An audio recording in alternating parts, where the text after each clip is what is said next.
Well, hey, here we go. Welcome to the Great American Experience again, guys. Um, as we wait for the notifications to go out, I know I'm a little bit late tonight, but we are getting. Oh, notification went out. Awesome. All right. And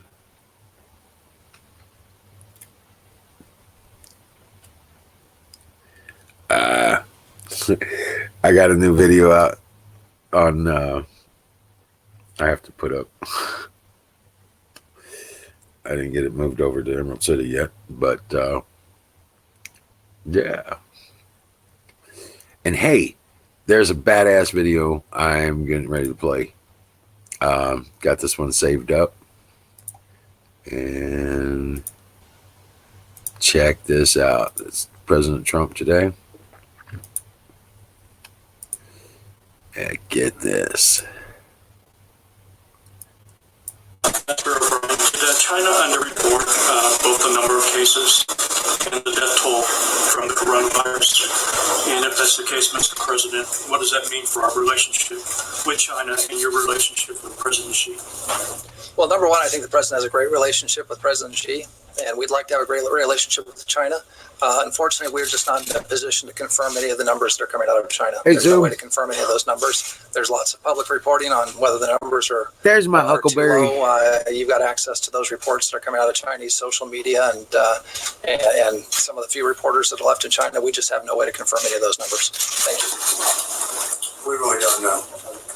How do we know whether they underreported or reported however they report? But we had a great call the other night. We're working together on a lot of different things, including trade. They're buying a lot. They're spending a lot of money. They're giving it to our farmers. They're paying our farmers for the product. So, we're gonna continue that along, John. Yeah. I have another one, sir. You tweeted earlier today that there was you have uncovered intelligence that there is a sneak attack being planned against American troops, American assets in Iraq.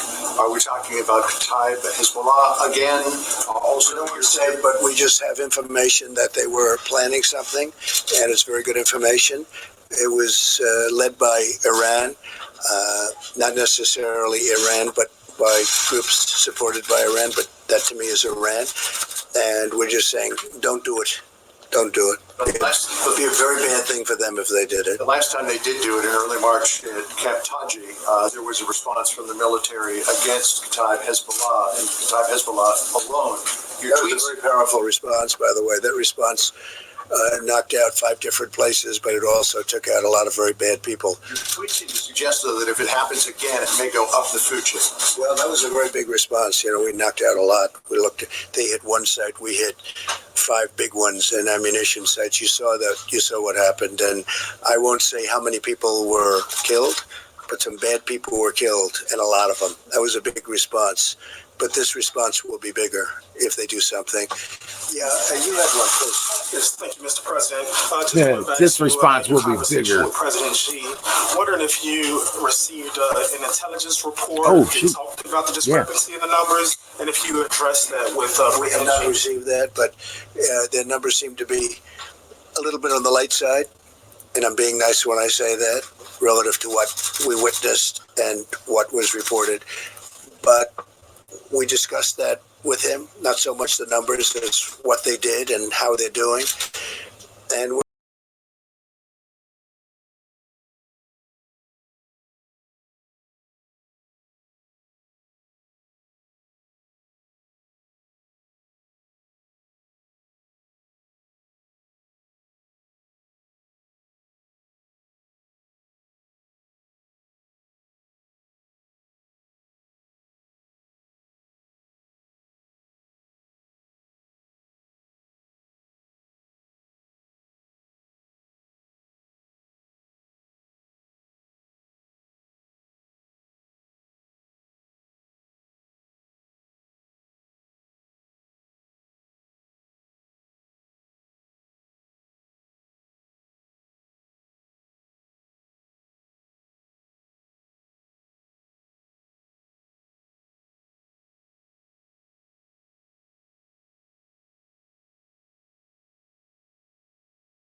they got it under control quickly. We haven't.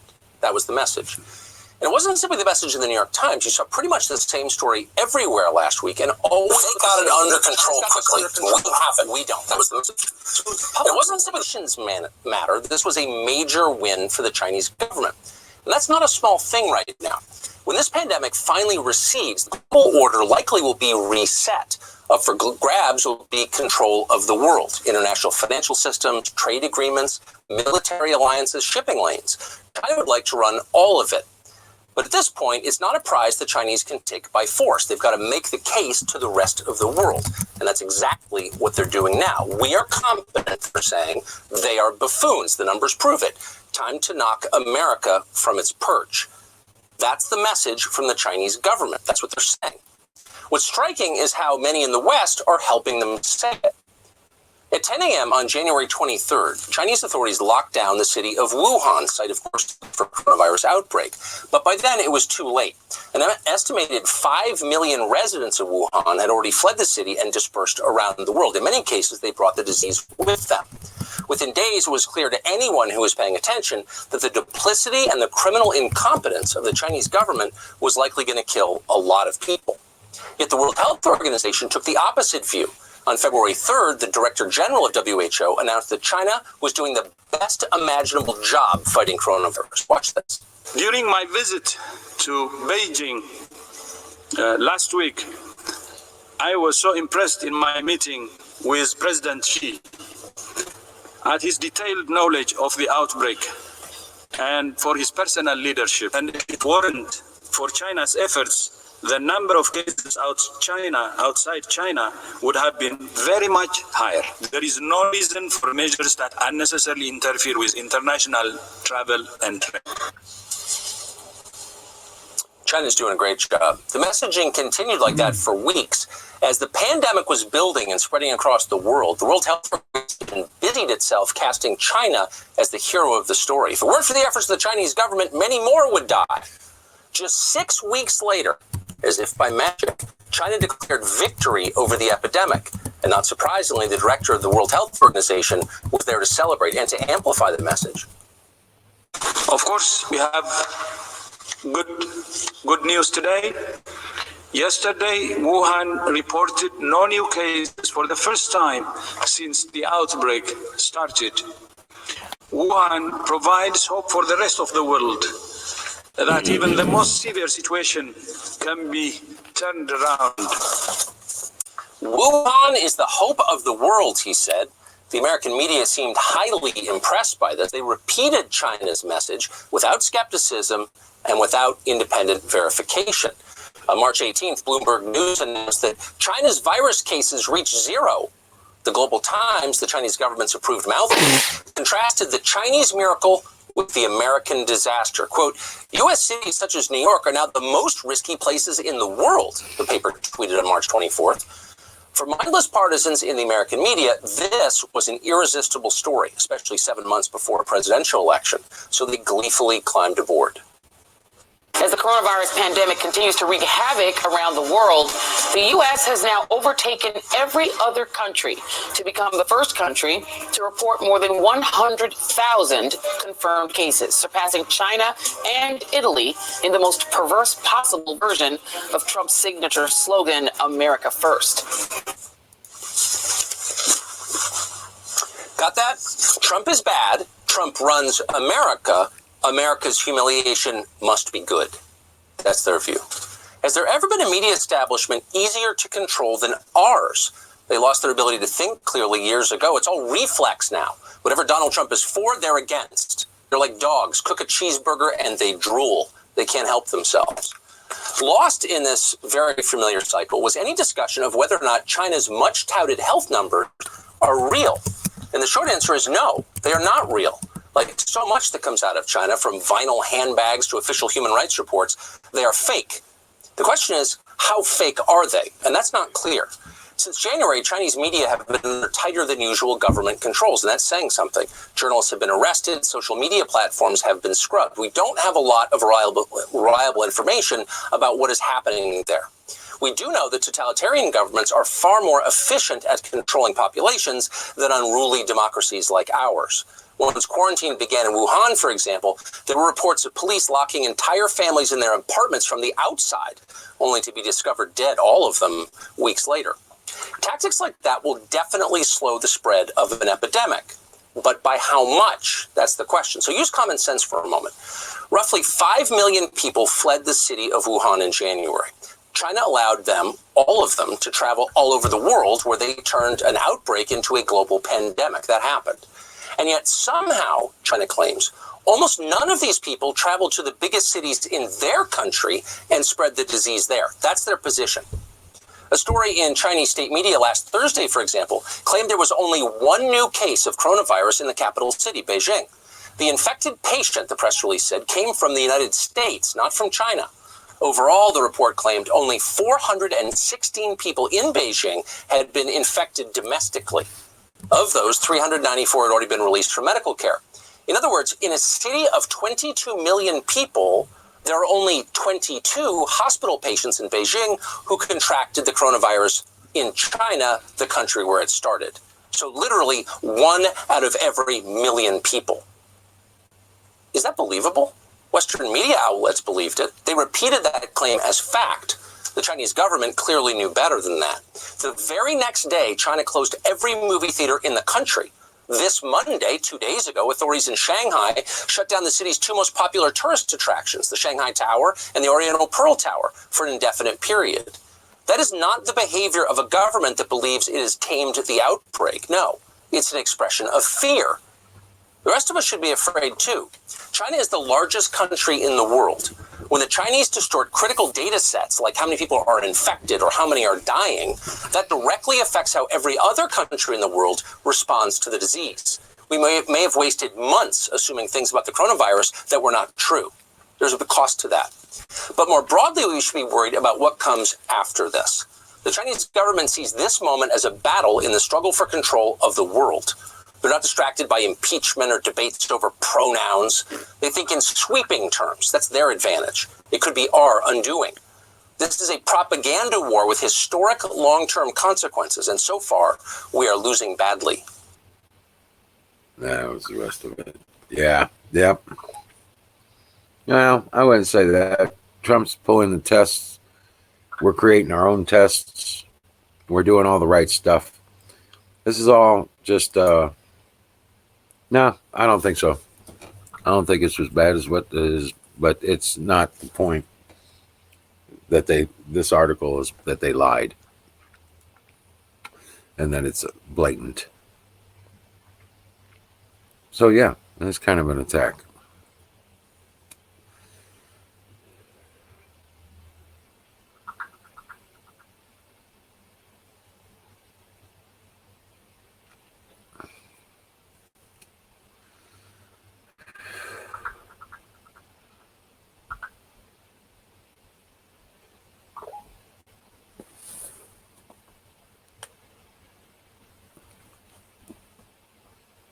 Of course, they always call for one world government. Come on up. Grab a link, Dennis. Come on up and talk to me, man. Yeah. I'd like to hear what you have to say, bro.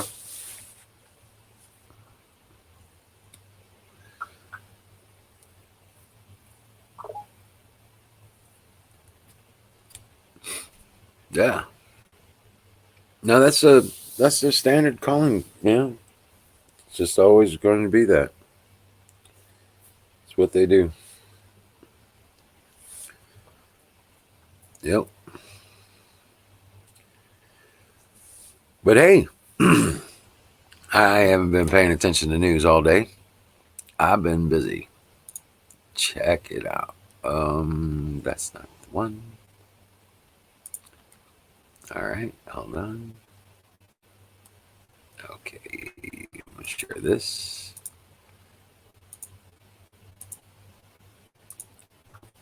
Yeah. Check this out.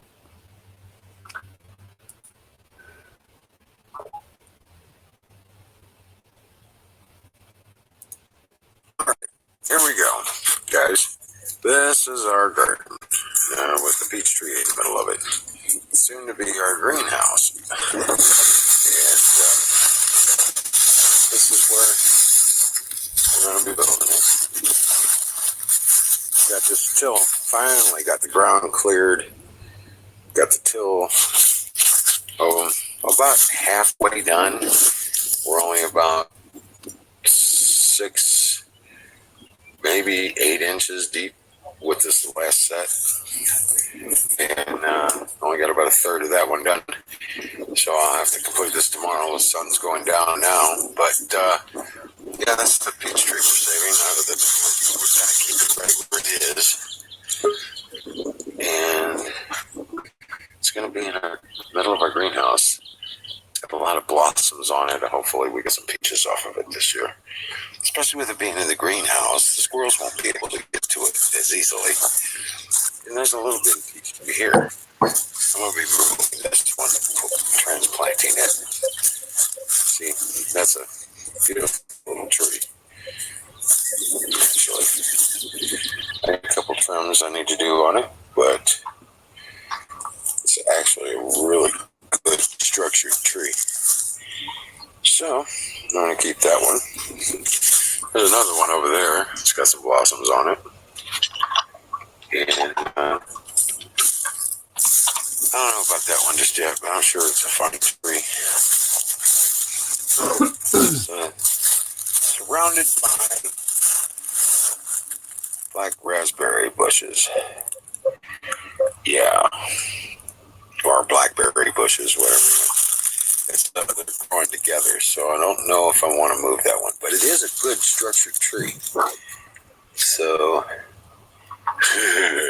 it's these big old nasty barbs that are running through this tree that I'm not really excited about dealing with. But I figure if I clean it up, trim it out.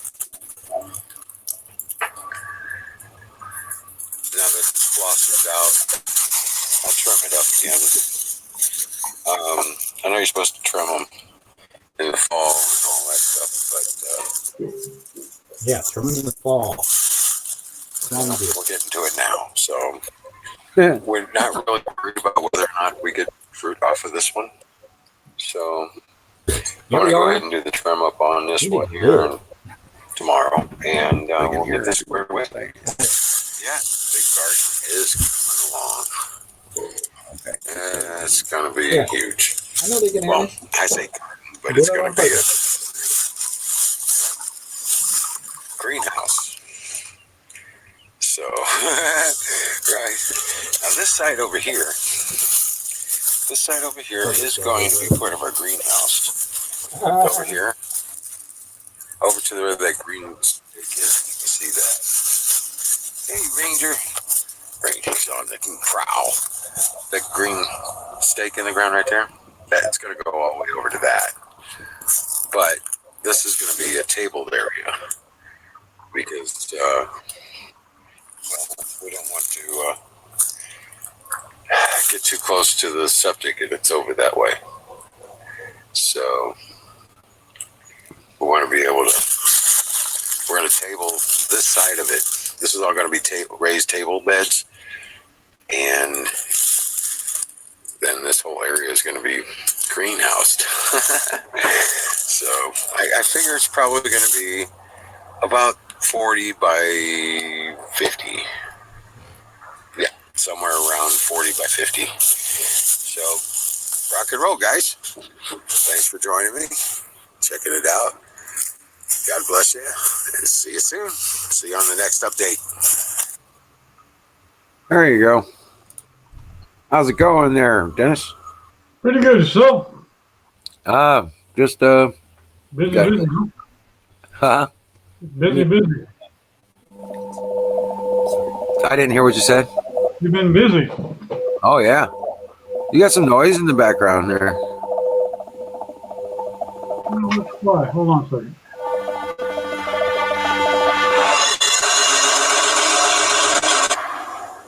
That shouldn't be me. Oh, wait a minute. It might. Wait, is it me? Somebody's typing. Wow, that was me. Sorry. That closed it out. That was crazy. Sorry about that. No problem. But yeah, no, we get it. We're just it's taking us longer to get the till in than I expected. But this is because we've had so many rocks and roots, stuff like that. Had Got tons of rocks here too. yeah. So I was like, every time we get a couple rows done, got to stop and untangle everything from the tines. Yeah. Yeah. I got to stop and dig out rocks to level out some rocks. And Well, we haven't digging run some deeper holes to plant some trees.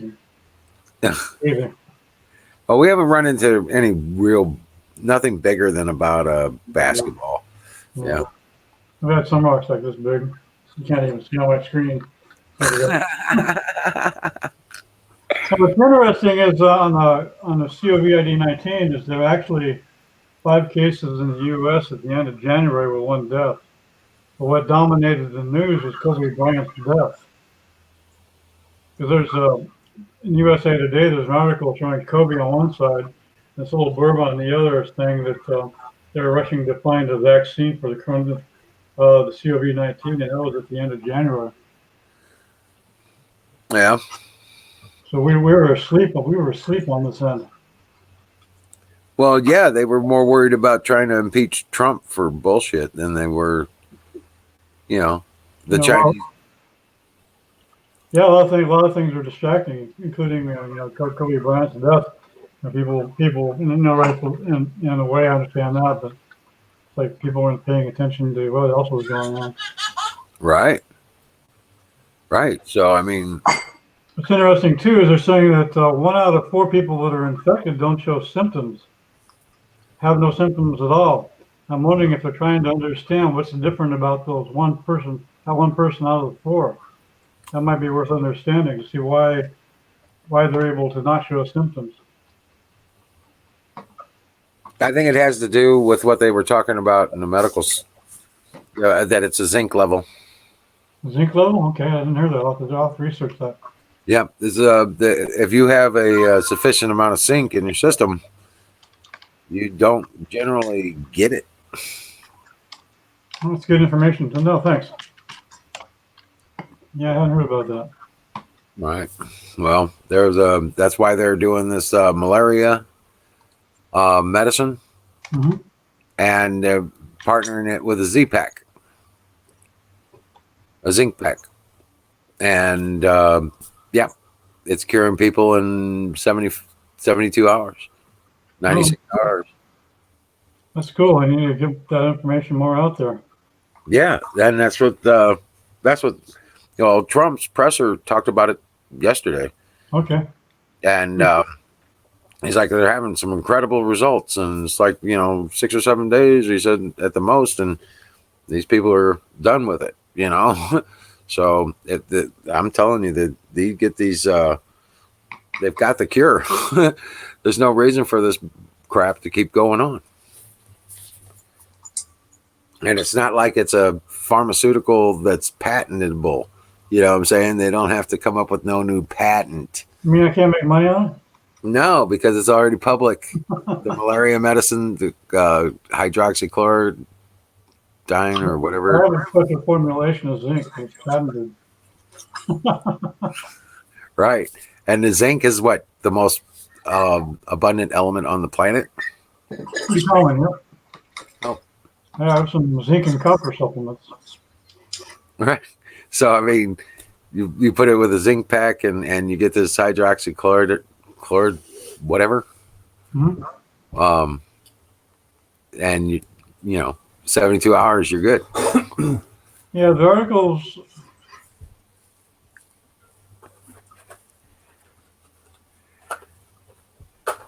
The what? Yeah, I'm reading some articles on zinc. They say it shows promise, but it's not proven. Right. That's like what they say about silver. We don't know it's what it's. My wife put some got some silver. I don't remember the form it is. It was topical, and she had a burn. I think she thinks she got it from dirty clippers when she wanted to get her haircut. She had like a it's scabbed over. It was sort of strange, but she put the silver on it. It was gone in a day. Yep. Yep. Yeah, that was impressive. We're gonna have to get some. Yep. The colloidal silver is good. She was probably using what they call silverdine, a silver silverdine, Mm-hmm. the white cream, burn cream kind of thing.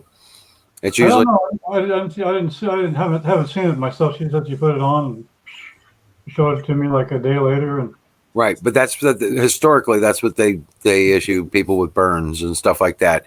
It's a topical antibiotic kind of situation, and it does really great for keeping burns from getting infected, especially something that may be like a second or third degree burn. Where it was actually scabbed over, and like in a day it was gone. Everything right, you can tell. yep, That was pretty impressive. but silver is a very consummate antibiotic. I mean, bacteria can't live in its presence. Viruses can't live in its presence, and a lot of fungus can't live in its presence either. How So about gold? I'm thinking gold probably does because it is a noble metal. You know what I'm saying? I'm sure it has some antibiotic effects, but it has other benefits as well. Gold has um, different effects actually. Um, I haven't done a whole lot of research into the consumption of gold, other than for they did use it for quite a while in shots, where they were injecting it into joints and stuff like that for people with bad arthritis and stuff like that. I remember that they did that kind of stuff, and that was helping those people quite a bit. But the shots were really expensive. Oh yeah, imagine. I just searched gold and antibacterial or antibiotic, and Kim for the article says antibacterial activities of gold and silver nanoparticles against. That was a whole technical article on it. Oh wow, It's yeah. interesting. But the noble metals, you've got gold, silver, zinc is one of those noble metals. You know what I'm saying? They have those. They have that. Copper's a noble metal. So, yep. I'll make sure I take my zinc copper supplements with regularity. There you go. And it has to do with from some of the research papers I was saying, or I was doing, was that it was some of the research I did on the Mike Adams show. Mm-hmm. He set off some links about, you could go check it out here and there. I went and checked some of that stuff out. But they say it was that the zinc, if the zinc's already in your cell, if you're normally already ingesting it or working in a garden with your natural soils and stuff like that, you'll get it through contact with the earth. Okay. So, but if you have that in your system, it's most likely you won't be able to get sick with the coronavirus. Yeah, one thing, just as you were talking, one thing came into my mind, because they say people that are obese are in the vulnerable groups, and that's probably because of diet. Probably, a lot of people are obese because of bad diet. Probably don't get enough zinc or anything else. Well, we've already known. We know from the beginning. And this goes for any cold or flu. If you're good in vitamin C, you're good in vitamin B, like B12. You keep your antioxidants up. You have a healthy diet, and you're probably not going to get it without any intervention.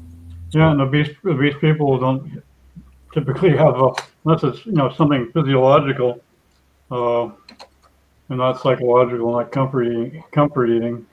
Get heavy, bad diets, and don't get exactly what you were talking about. Don't get the right nutrition. Well, they're buying all this prepared food. Yeah. Then they nuke it to get rid of any nutrients it might have had. Yeah. And if you eat a lot of empty carbos. Yep. It's interesting. It might be true for older people too. All the people who cook for themselves or whatever. Right, because it's so easy to pop it in a microwave. But we don't. I mostly do most of my cooking over fire. Like a barbecue pit kind of thing. You know. You do electric. Yeah, pretty much electric.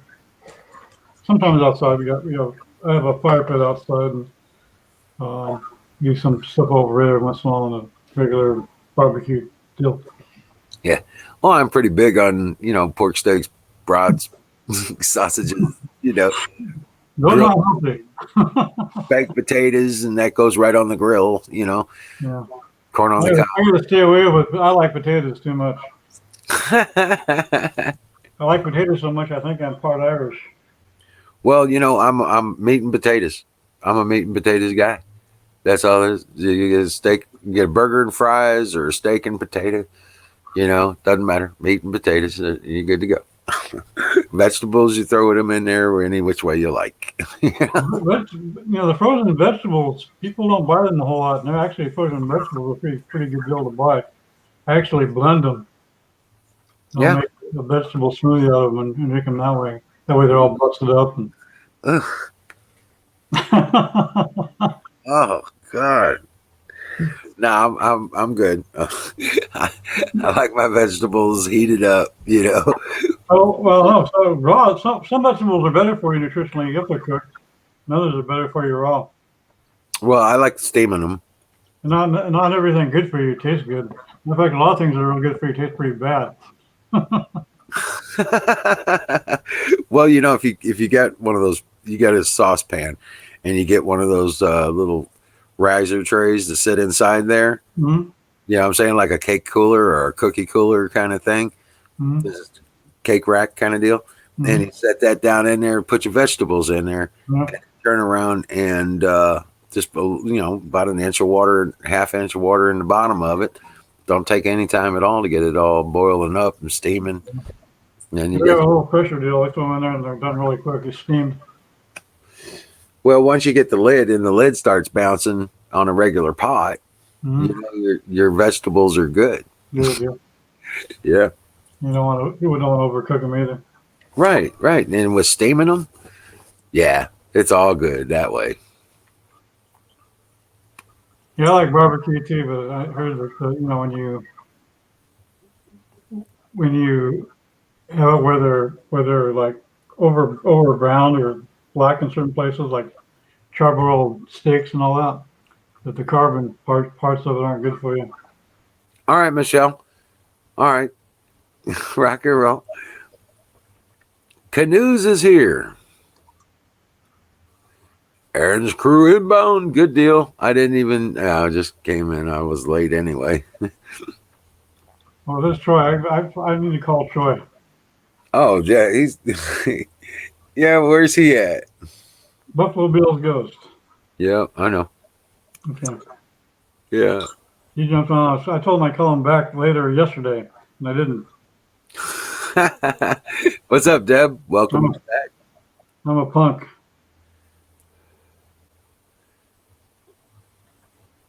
Come on in, Canoes.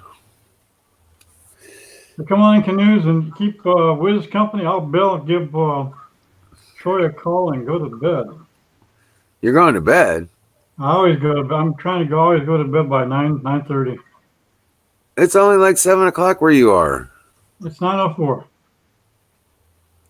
You're in Central Time Zone? Yeah, I'm in Texas. I thought, oh, okay. All right, never mind. Yeah, I feel a lot better if I go to bed like 9. Oh, really? Wake up about 5 or 6. I'm doing good if I get to bed by midnight.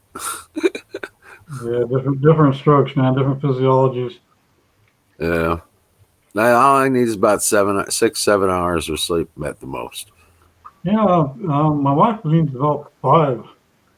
And I'm a lot better off if I don't eat anything from like 6 on. I wake up feeling a lot better than if I eat something. Oh, hey. All right. Yeah, this Zoom's got a link up here he wants me to see. Oh, I'll check that out too. I'll put it up. Shelter-in-place order closing Georgia schools to fight coronavirus.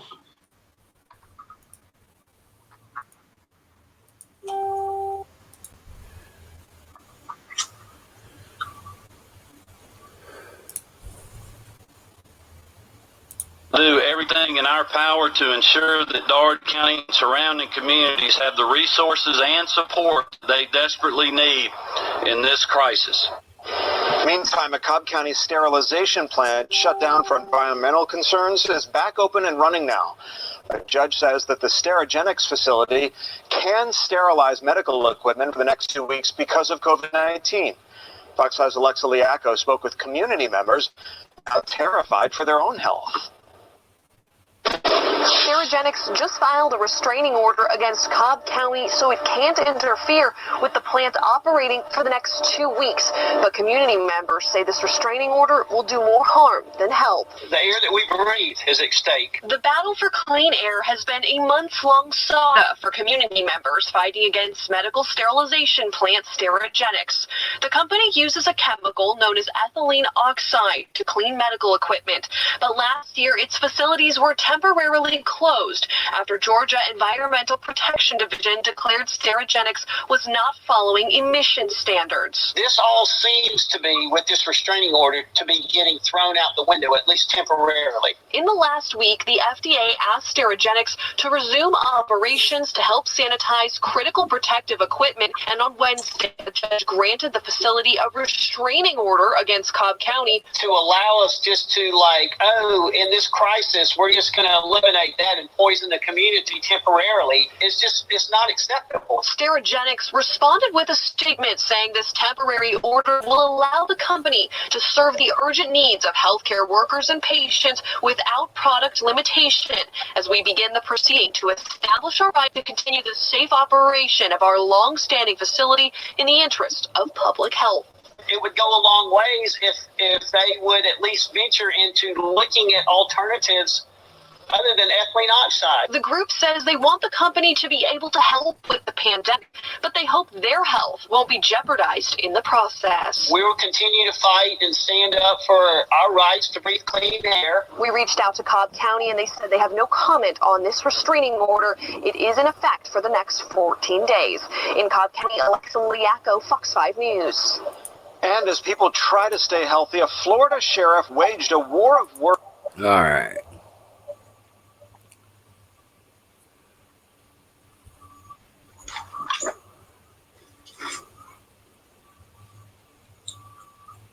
Yeah, make it more dramatic. Yeah. Can we do it anymore? Yeah. Let's fan the flames of fear. You're having barbecue chicken and baked potato with butter and sour cream. Yeah, boy, butter and bread and potatoes too much.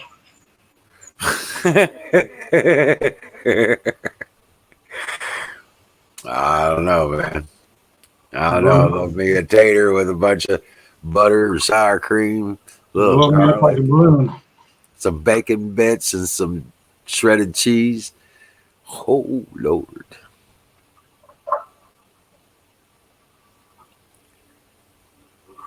Yeah, it's sort of interesting to read because nothing much has changed for us. We went out. There's a little lake about 6 miles from us. It's a nice lake, and they don't allow any boats with gas internal combustion motors. Uh-huh. So they keep the lake pretty pristine and that you can eat fish and all that. And there's a dam with a spillway and all that. Beautiful beautiful wildflowers all over the place now. It's pretty nice. Oh, wow. So we hiked over the weekend. We hiked around. We walked all the way around that lake. It's not a very big lake, but it's a really nice little place. Yeah. Bring up some pictures here in the background. I'll share with you some pictures if you allow.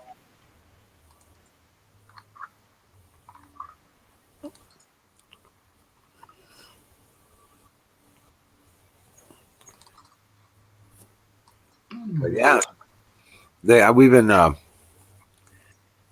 I'm just feeling the wear of that tiller on me.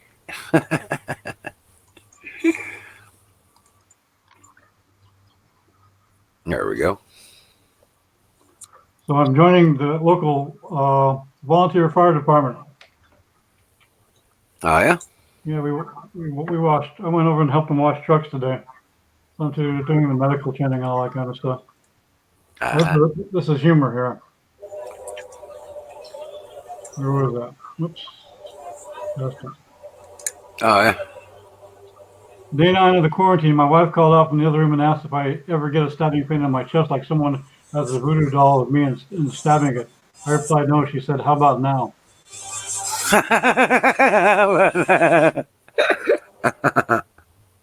Here we got a little herb thing going. There you go. I painted this spinner thing, so it spins. It's pretty cool. Here's a spillway of this place we visited. Oh wow. Yeah.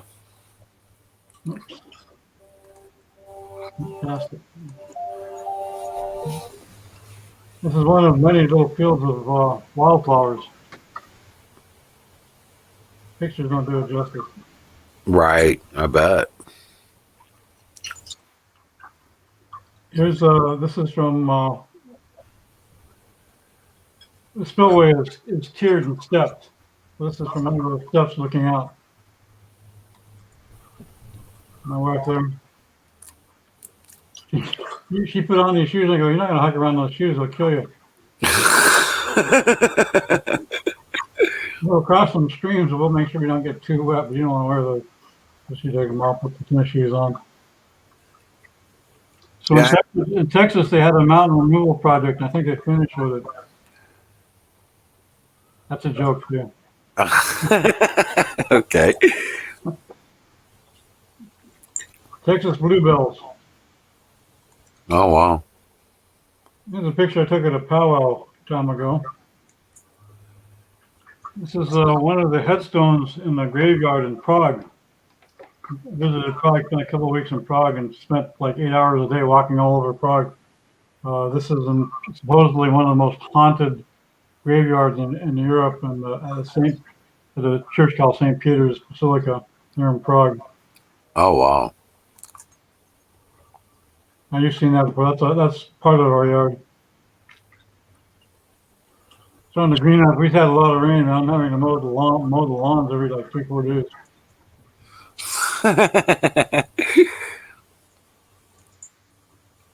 Here's an old time pic. This is a place in Colorado where we had a lot of our relatives come from. This is by the firehouse where I'm doing the volunteer fireman thing. The graveyard just outside the firehouse. A lot of Civil War headstones, so they're really interested in reading. Oh really? Yeah, they have all over Texas. There's Civil War headstones, Civil War graveyards. Visited one down in Waco by the Texas Ranger Museum. That's a huge graveyard. Really interested in reading. A storm coming in there. It was looking like tornado weather for a minute.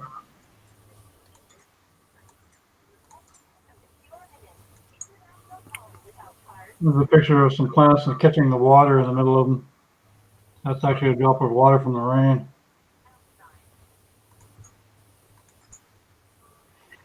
This is our toilet.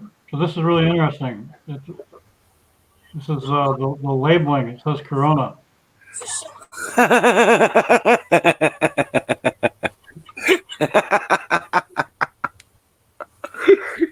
Oh, I went to use the bathroom. I looked down and said, "By damn, it says Corona on our toilet." Oh wow.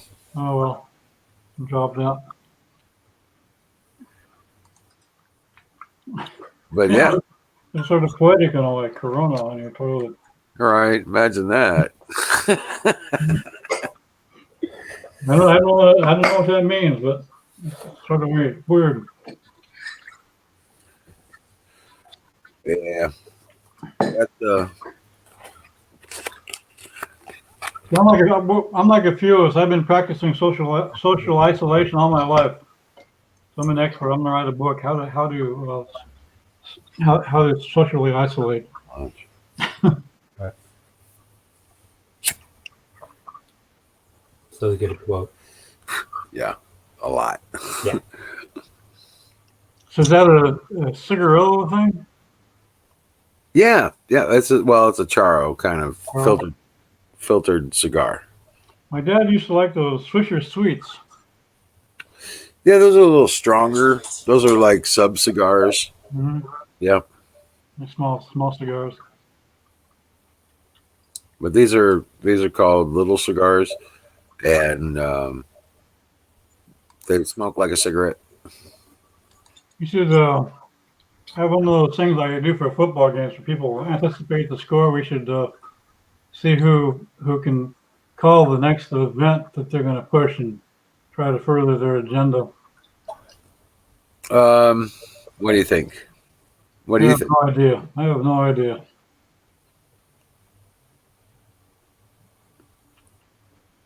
Hmm. Because you notice there hasn't been any mass shootings, right, for a while. Yeah, we haven't had much of that, huh? So someone pointed that out, and I told them that's because they can only plan one thing at a time.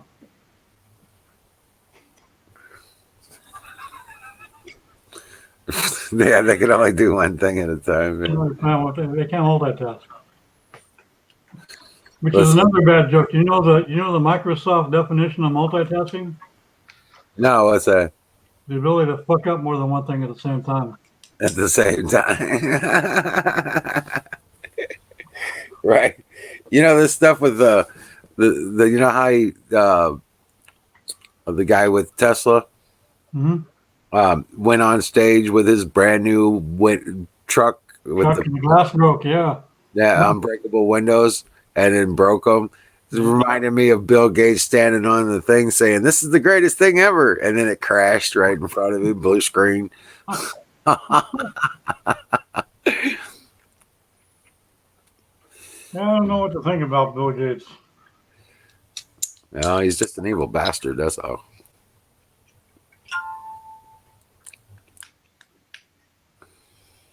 He comes off in some videos like he's trying to help, and it's like, okay, from everything I've read, he's behind the eugenics effort, sterilization of women in Africa, all this other shit.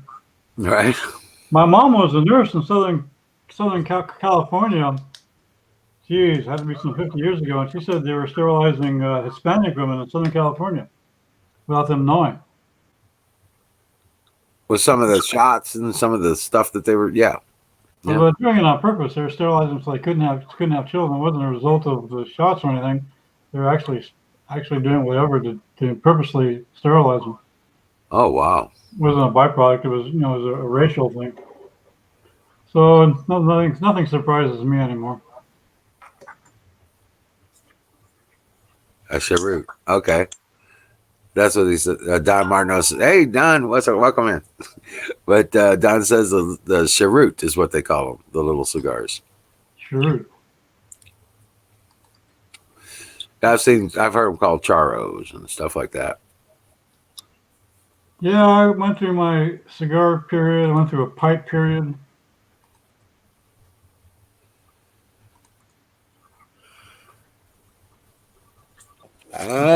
The pipes, you have to have like 4 or 5 pipes so they can let them dry up.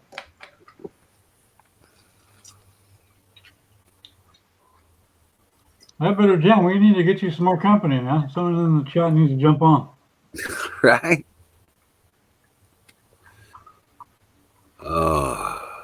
Who's going to step up there in the chat and jump on?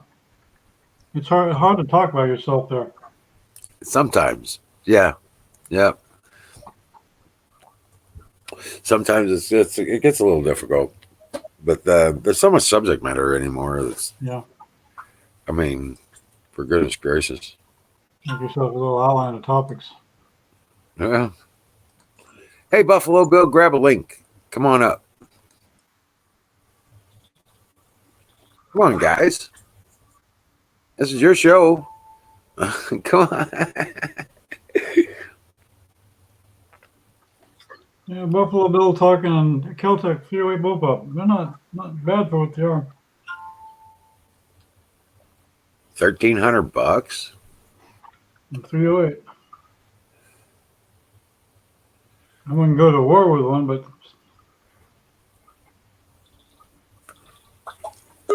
Yeah. yeah, when you're talking about life and death, you want to go with some good stuff, even optics. Canoes to the rescue. Here he comes, here he comes. Rock on. How you doing, Canoes? Oh, hell yeah. Fire in the bowl. Good evening, and I'll drop off and give Mr. Wild Bill a call here since I own one. There he is right there. Now. He can give me a dirty lecture. Hey. He can give me a dirty lecture, not calling him back. I told him I was going to call him back yesterday. I'm a punk, Wild Bill. I'm a punk. Yeah, I was just in an area with a lot of noise, so you guys wouldn't have heard me. Hey, Miriam. I'm gonna drop off, shower, and then I'll try you. I'll try you before I go to bed, Wild Bill.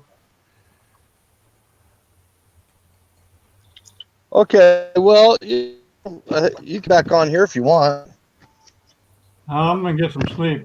I'm gonna get some sleep for sure. If you don't have time, no problem. Stay on the program. I'll try you back tomorrow. No big deal. Okay. Well, Patriot. Okay, yeah. Have a good evening. Peace. Welcome in, Southern Belle. Southern Belle, hello. How's it going, Canoes, Wizard? Kicking ass, taking names.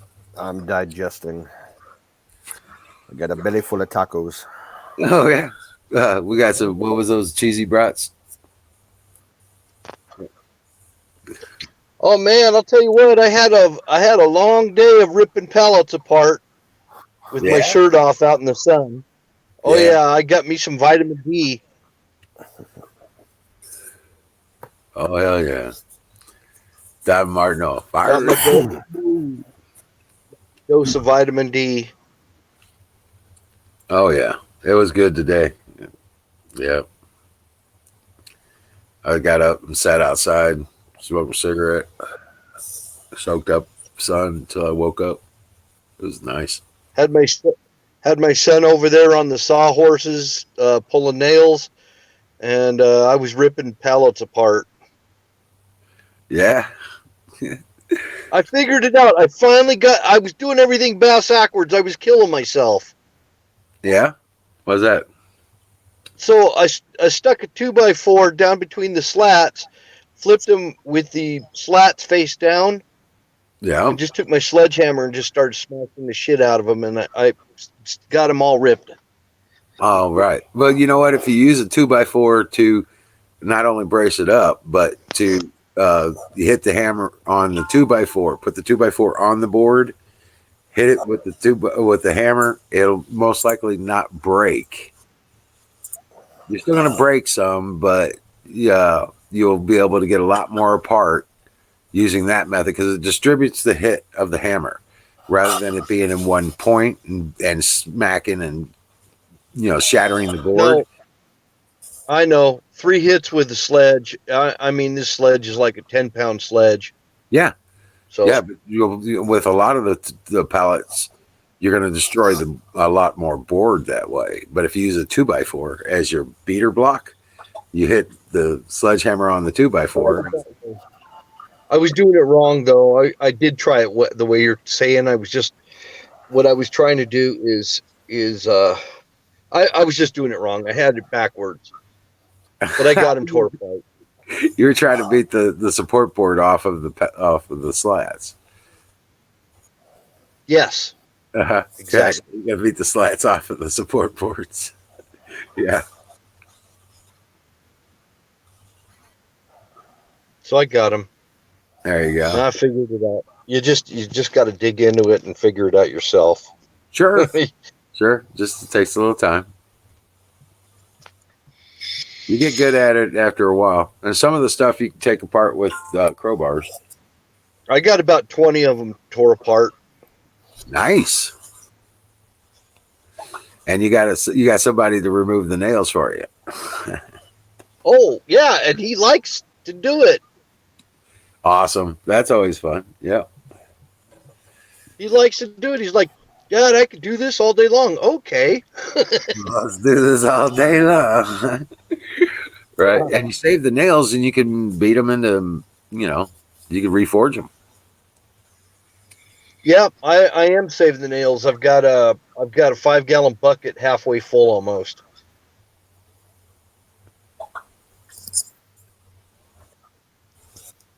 But I need a forge. I need a what do you call it? I don't know, one of those melting things.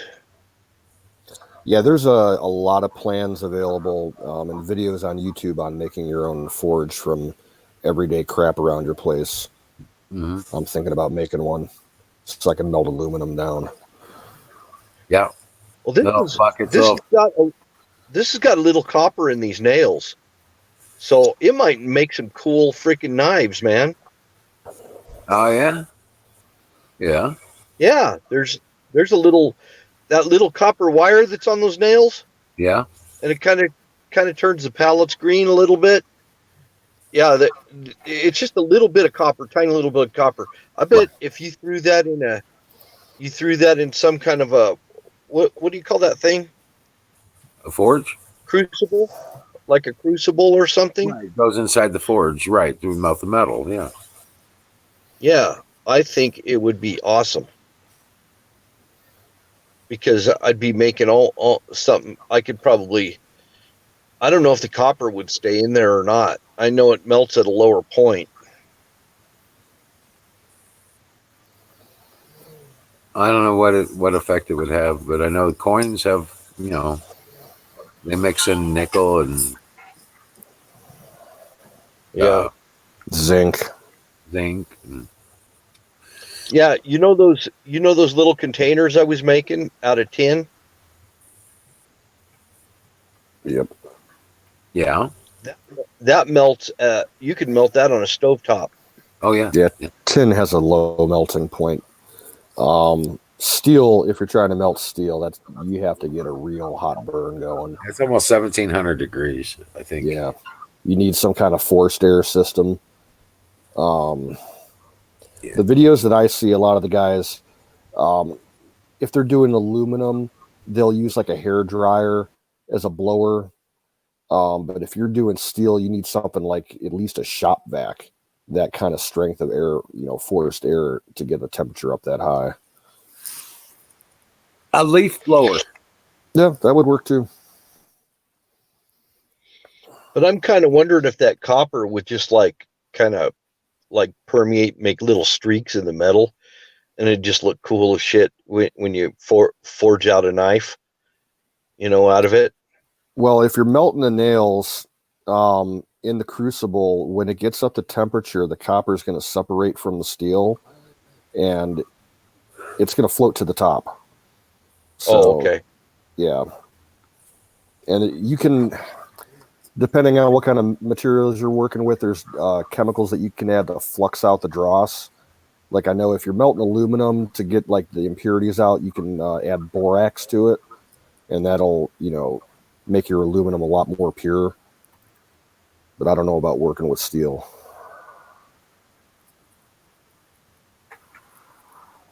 You want copper ingots.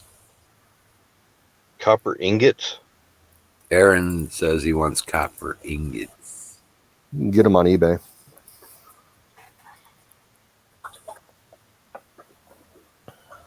I do stuff with copper.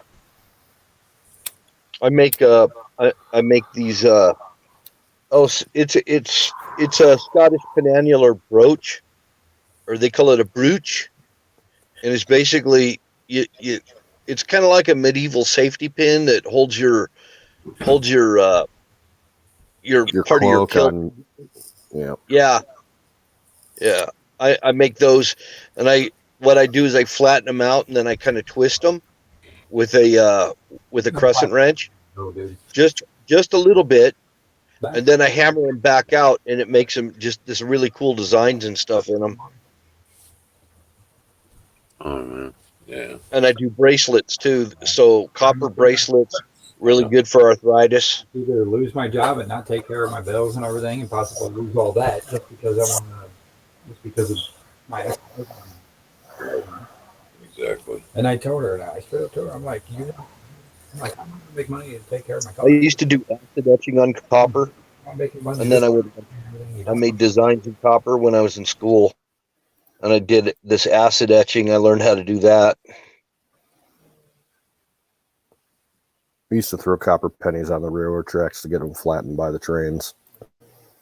Yeah, I did that too. Then you could take them and drill them, and make little medallions and stuff out of them. Do all kinds of things with a Dremel.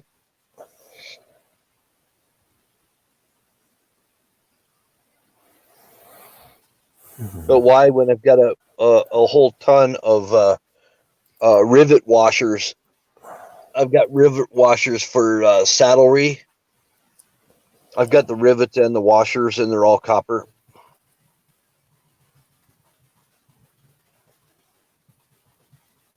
Starting to rain over here again. Had a day full of sun, and now it's freaking darkened up again, and it's starting to rain.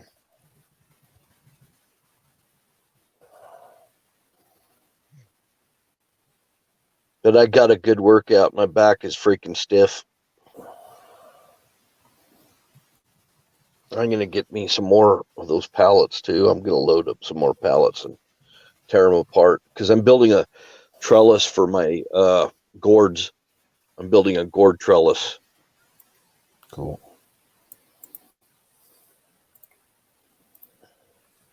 Yeah, I built a big trellis system for cucumbers about 10 years ago, and I had they were each trellis setup was probably about 20 foot long by about 5 foot high, and they were like A-frames, so you had like two sides to each row. So I had like 40 feet worth of trellising, 5 foot high, and I had my cucumbers all growing, and they were all getting up, and they had just, the flowers had just starting to get pollinated, and they were starting to set fruit and everything. And then one night we had this some kind of plant virus came across Lake Erie from Canada and wiped out every fucking cucumber in Ohio. How long ago was this? About 10 years ago. Oh, so it was before Justin Trudeau, so we can't blame it on Trudeau, right? Oh, yeah. Hello, Michelle. Hey. What's going Pro on? Live. Hello. What's up? Not my income yet. What's that? You said what's up, and I said not my income yet. Uh-huh. Very funny. Yeah. How's everybody? Terrible. I'm ready for bed. I'm literally going to be going to bed just in a couple minutes here, and hopefully this is it. I got my sleeping schedule back. That's what I'm hoping for. That's good. Because I stay up all night. I gotta stop doing that. I just can't. I can't do that. Do homeschooling, clean the house, and no, I just can't do it. Yeah, with this new schedule I got, I can't stay up late anymore. You'll find out though, Michelle. You'll get most of your work done in the morning. Yeah, I want to. That's what it used to do. So I'm glad to be able to finally, get some sleep. I purposely stayed up since yesterday. That's how long I've been up. So I'm definitely gonna sleep like a baby. Cross my fingers. Hey Tracy, I missed everybody in the chat. I only had one person in there, and that was Jack. I felt like I was just talking just to Jack. I was like, I made it really quick though, because I was just tired. It's always worth it to talk to Jack. Yeah, it is. How's Jack doing? He's doing good. Tracy's in the chat room right now, so we got Donald something in the chat room. I can't pronounce that name right now. And I see Aaron in there, and Wizard. I don't know what he's doing. Wizard, what are you doing? I think his cousin's over.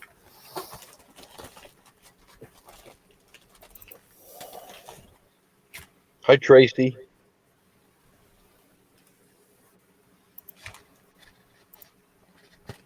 Pepperidge Farms cookies, the best. Oh yeah, those are pretty tasty. The ones with the little fruit-filled centers. Oh yeah, I I love like them. the strawberry ones. Oh, Yeah, those that's are what I'm delish. eating.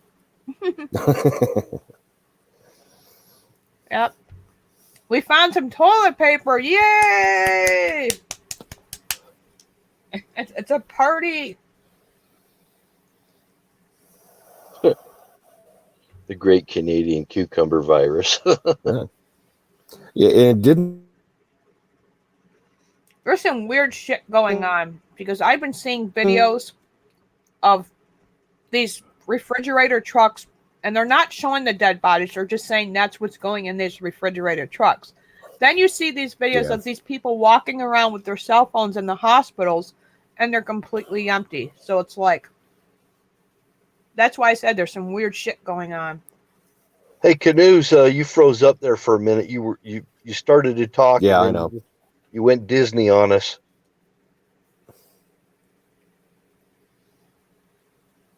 Yeah, every once in a while, my Wi-Fi likes to sputter.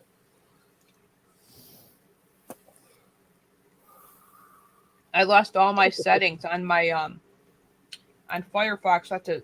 I have to look into that. Something weird's going on with that.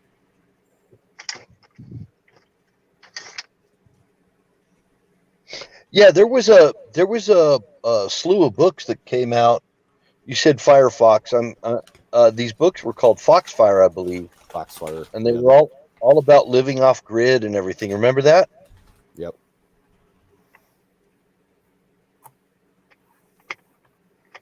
Yeah, I wish I don't know if they still publish those books or not. Now, there's a magazine that's out. It's been around for a while. That's kind of along the same lines. It's called The Backwoodsman. Yeah. If you ever come across it, pick an issue up of it. It's a great magazine. All kinds of prepper type stuff,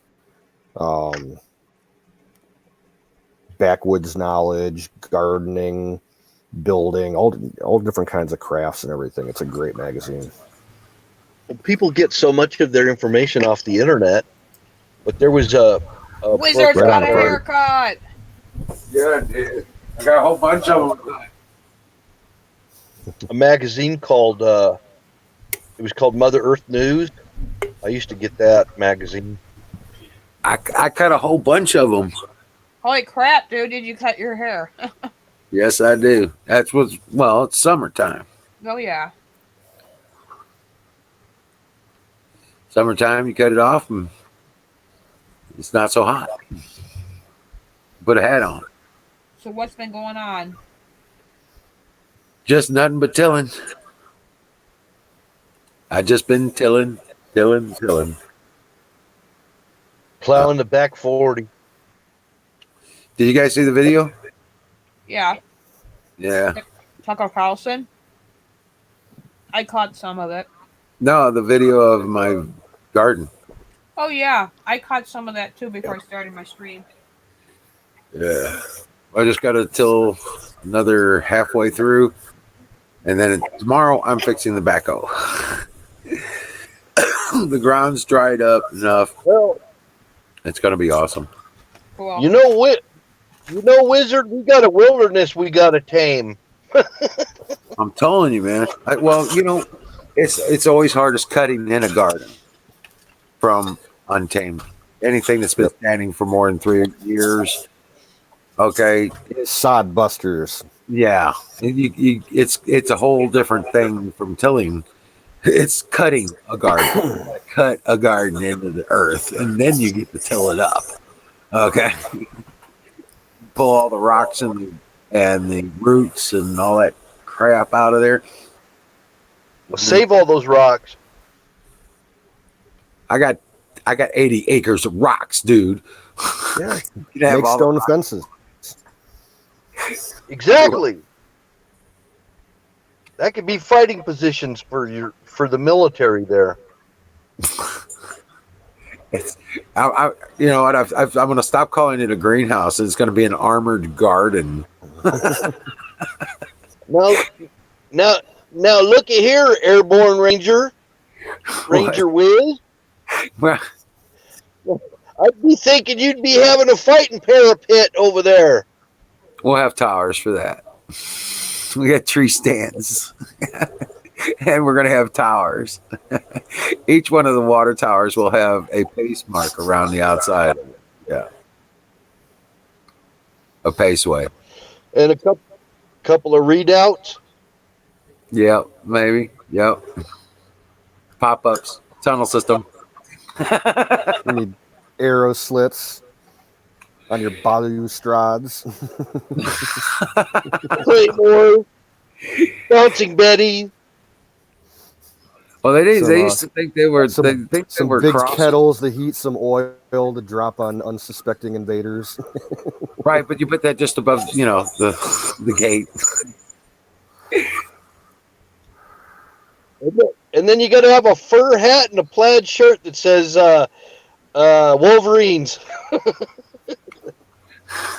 Wolverines. Something like that.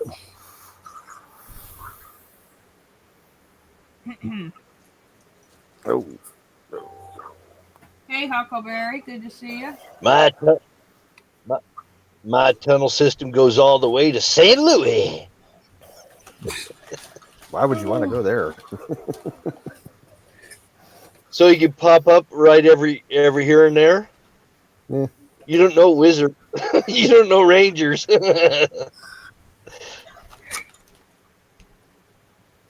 You never knew they were coming. Right. I'll never hit a highway. I'll put it that way.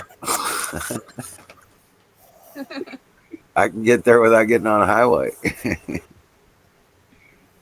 Yep. And I know the routes out of the area that way as well. Lines of egress. Yes, sir. We'll try to get a network going up there to Ohio. We have to, man. Have one over there for Ben. We'll have a tunnel heading over to Ben's place. Another one over to Goat's place. And Well, no, the easiest way to do it is just find river routes that connect each other. Work your way from the Ohio River down to the Mississippi, and yeah, that's what. And then the Merrimack, and you can come right within 3 miles of my place. Yeah. Does the Merrimack enter into the Mississippi? Yes, sir. Okay. Yeah, you might have to carry it a little bit because it's not a big. It ain't canoeing if you ain't portaging at least some of the way. You got it. But I tell you, like walking up a cliff with a canoe, that's not fun. Right now. I've had to do that a couple of times. It's not too bad to canoe up the river if it's up. Okay, but when it starts getting low, it starts getting pretty swift. You know what I'm saying? The currents start hitting. Well, the current's one thing. If you have to paddle against the wind, against a strong wind, that's a bitch. Yeah. Well, I can't say as a general description, the Merrimack River flows from west to east. Okay. But that some bitch has got it's like a snake. It'll take you twice as long to get there because of that damn river.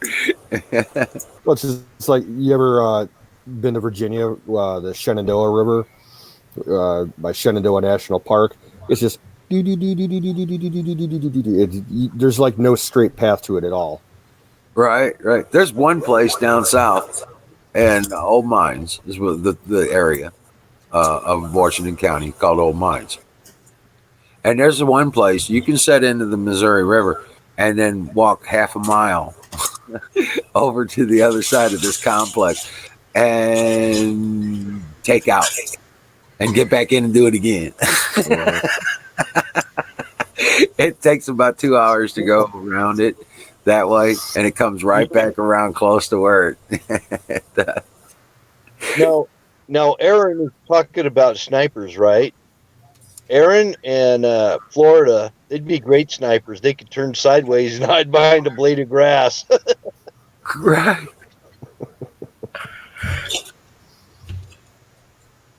Ah, I am the tree. Right? You become the tree. Yeah. Only if you're wearing a ghillie suit.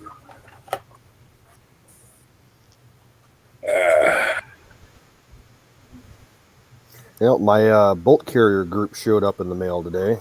Oh, badass. So the only thing I'm waiting on now is the charging handle, and I think that's going to show up either tomorrow or Friday, hopefully. Nice. And what I'm thinking is, well, I'm off Saturday.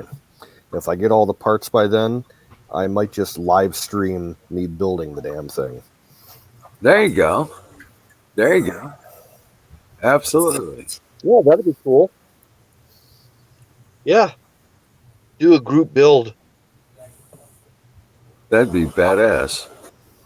Actually. That'd be good. Wizard, you, me, we could all be doing a group build on some kind of an AR. It could be like a AR-10, 308. You could have a 223, whatever, and we just do it online. I don't have an AR yet. Yeah, but you need an AR-10 308. That's what you need. That's after, yeah. Hey, Wild Bill, check the private chat. There's a link for you from Jack for the Firefox or the Foxfire books. Oh, okay. Thanks, Jack. If you're watching, appreciate it. Appreciate it, Jack. Let's see. Yeah, he's right there in chat. Yeah, awesome. I don't see the link. It's in private chat on StreamYards.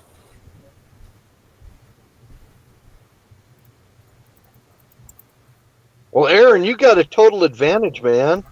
I'll copy it and put it in the regular chat. I can't see it.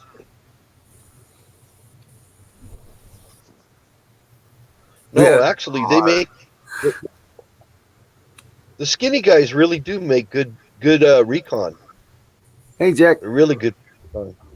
Yeah.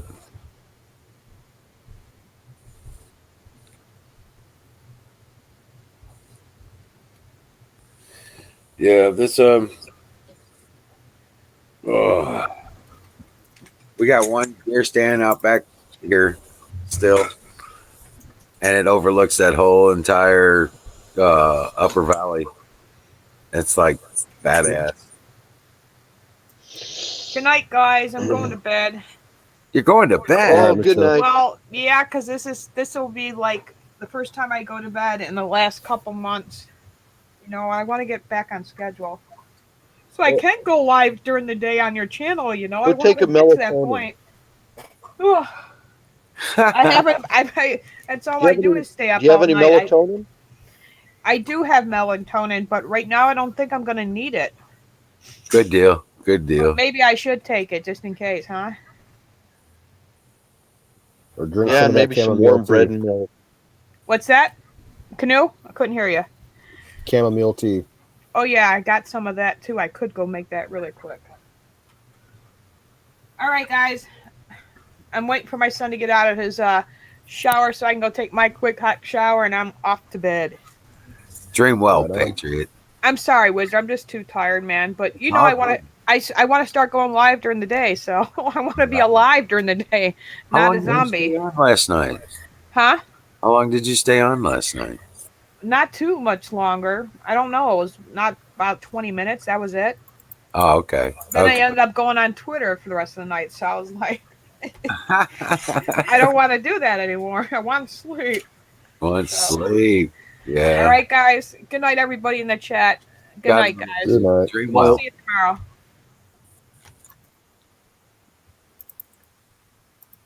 All right. Google dat. You know what a dat is in the Army? A dat? Tanker. Yeah. That's what they used to call the tankers, the dumbass tankers. Yeah, the guys that, you know. You know what a pog is? No. You don't know what a pog is?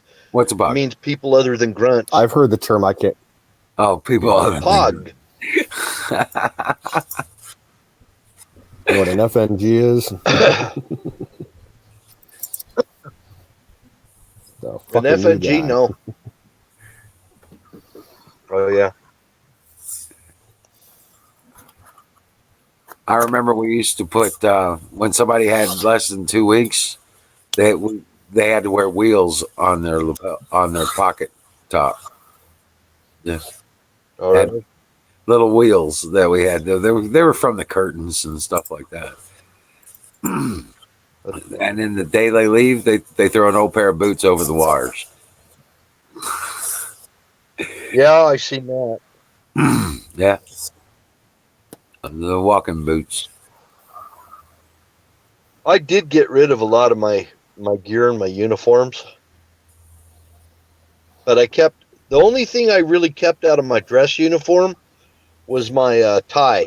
I kept my tie because it matched everything everything I owned, you know. Right, right. And I kept my combat boots. My combat boots that I got in basic training lasted me for years after I got out of the army. Even those freaking combat boots, they lasted. I Yeah, could run 10 miles in those things, and they didn't wear out for some reason. They were the zigzag soles. Remember those? yeah, yeah, yeah. My jungle boots, they lasted a long time. Yeah, and I think I still got 2 sets of BDU and my field jacket. So I got I bought a field jacket again. I bought one from a friend of mine. It's the camo, like your hat right there. yeah, It's the woodland camo field jacket, and it's kind of hammered. It's hammered pretty bad. really, really. I got the liner in So it and everything. My son wore it for a couple years. He was so enamored with with everything, and he wore it and for a couple years. I like I like the old liners that they had for the field jackets. I Mhm. still like the M65 field jacket. I think a lot of guys that are in the military right now wish they still had them because they don't like the new stuff that came out. Some Yeah, guys don't. no, no. But I still like the outlet pack. I still got the I, drawstrings and everything. Well, all of it is still intact. Still got the hidden hood and all that. Yeah. well, last year I went and bought me an Alice pack. I've got modern packs, but the Alice pack, the frame on it, it's actually got a shelf on it, so you can Mm-hmm. take your Alice pack off the frame and use it to carry ammo cans, gas cans, carry a deer on it, whatever. Yeah, ever since that the Molly gear started coming out, like the Alice gear is kind of like moved to the wayside. It's a lot cheaper than that new Molly stuff. It's just as good. Uh, there are people that are going back to the Alice. That still are fans of the Alice. It's growing in popularity because it's so cheap and it's abundant. It's Mm-hmm. everywhere. You The just got only to make thing I sure you hated have about the clips. You need the Alice clips. I hated those clips. I still hate them to this day. But you Yeah. know,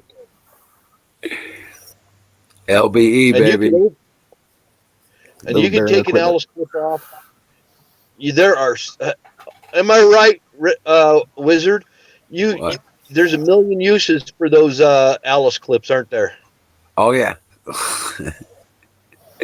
Yo.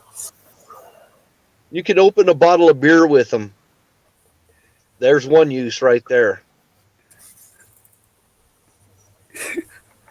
Yeah, that ring that they got on the LBE. Yeah, that little wire piece that sits over you clip your flashlight on. The D Yeah, rings. That's an instant open to beer. yeah, that too. Yeah, that worked out. That was always perfect. Yeah. I've actually got my LBE. Yeah. I've got my LBE. Yeah, I do. I have my suspenders, the whole damn thing. I think I still got mine too. I just don't know exactly where it's at. But Probably I need a new flashlight because I don't like the old Army angled flashlight like we had. I want to get a Why new not? one that's Those got things were LED. indestructible. No, I like them. I do like them. I need a new kind though. I want the one with the IR. uh, I've got the mini one, but the one I want is the full size one that still uses the D batteries, and I and it's got an LED instead of the old Yeah. incandescent bulb. Same things. Because I don't like the incandescent bulb. I like the ultra bright. And then the extra, you got the extra lenses, different color lenses and stuff. Hey, it still works, man. Oh yeah. Militaries are still using it to this day. Yeah. It's got Probably the my intermittent favorite button on it. my favorite piece of kit that I got surplus, GI issue duffel bags. Those things are indestructible. I've got and they can carry a fucking ton of shit. Yep. Shoulder Yeah. straps, you can use just like a backpack. I still use them. I still use them when I travel, when I go on a plane or whatever. I still use a duffel bag. It's got my name all over it and everything. Right. It says Right. U.S. Army. Well, the Damn straight. canteen cup. I have it. I have it. I got some of the old compartmentalized mess trays. They have like the 5 little different sections for putting your food in dinner time. Oh, really? Yeah. I've got 2 of the plastic canteens that we had that have the little gas mask attachment to them. Right. So you can drink with your gas mask on. Mm-hmm. And then I've got one of the Desert Storm type canteens that's it's somewhat collapsible. It's the square one. And then I've got an old metal Army canteen. I like that one. I've got several canteens. I've probably got about 7 of them. And then I also went new school. I got the new stuff too. I've got water bladders, and all that. Hell yeah, man! I'm squared away. I used to have a water packs that would fit in the side pockets of my backpack. Oh yeah. Yeah. And it just put a straw, had a tube coming up, and you run up under your collar. Do you need drinking? Now here's something I didn't do with my Alice. I've been learning a little bit more because I didn't learn it when I was in the Army. We didn't have them, and that's the bag that the waterproof bags that go inside your Alice pack. So your Alice pack, my freaking Alice pack leaked, man. When I was over in Germany, it was raining all the freaking time, and I was always getting all my shit wet.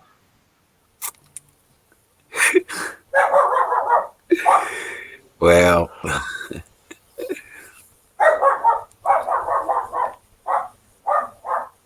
wow, he's doing his guard duty thing. no, that's my brother's dog. Oh, okay. Yeah. What is that, a wiener dog?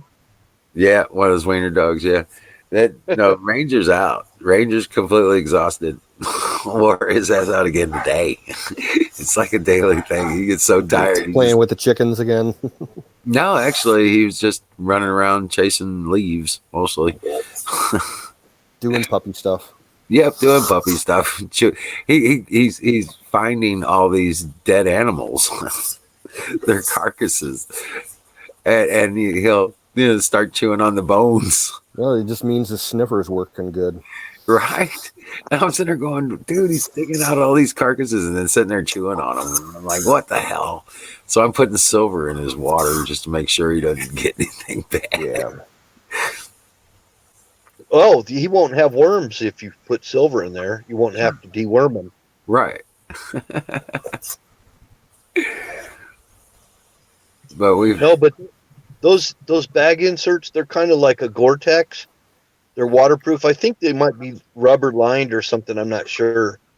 But you can take the inside of your Alice pack and you can paint it with latex on the inside of the Alice pack, People And use Flex Seal.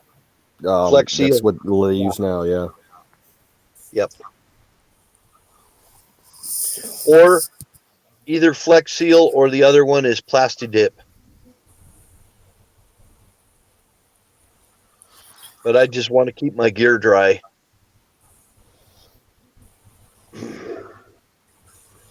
You just learn new stuff as you get older, you know? Yeah, Jack says glad garbage bags, dude.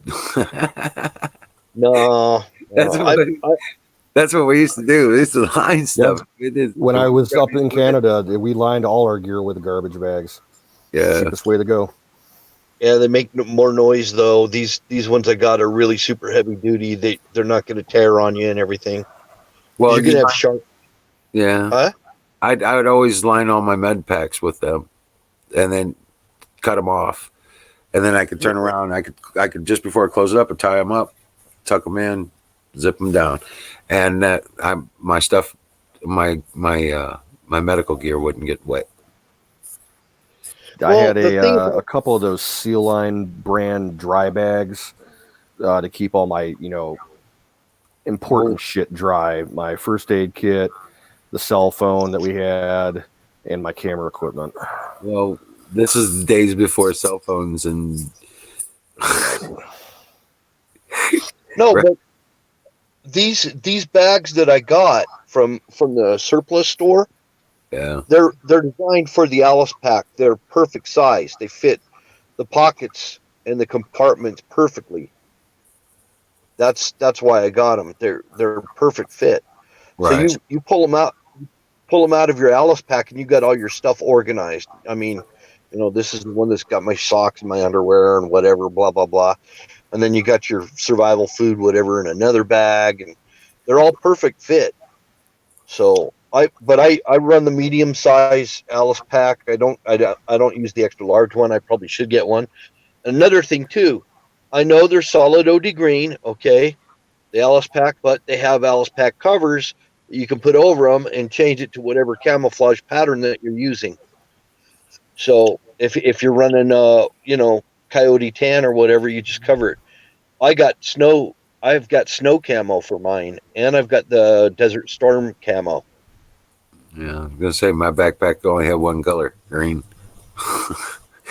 Green. Well, if you watched, you remember the Desert Storm color, not the chocolate chip one, but the one that came after that, the one with the swoopy patterns. Mm-hmm. Oh yeah, three color desert.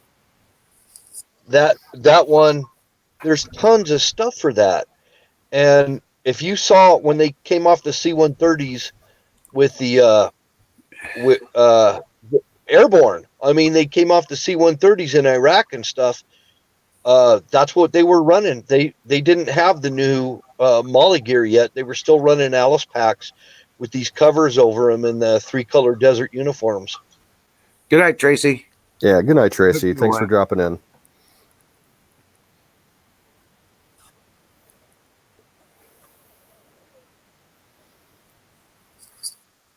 Good night, Tracy. Now, I always liked the night desert camo. It wasn't very prevalent. Not many units got it.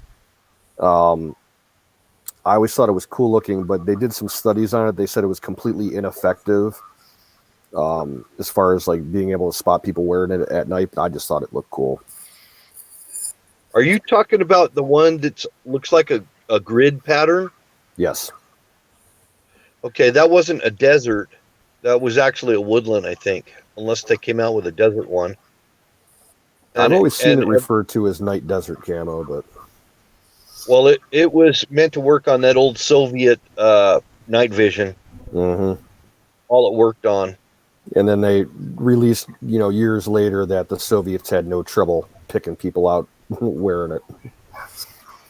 That was like the first generation Starlight scopes. Right. Right. The only time I ever used that was and we did have that because we were in the Cold War. So the only time that we used that was on our mop gear. You remember our mop gear, the charcoal lined mop gear? Yep. I've never worn it, but I've known people that had. They hated it. Well, this grid pattern that you're talking about, it actually started in Vietnam. That's when they started using it. You know when I did like to wear it was when we were in Grafenweer. It was colder than shit. Yeah, that's true. You put it there. You put on that damn Kim suit, and I'm telling you, you're good to go. Now, I have a NATO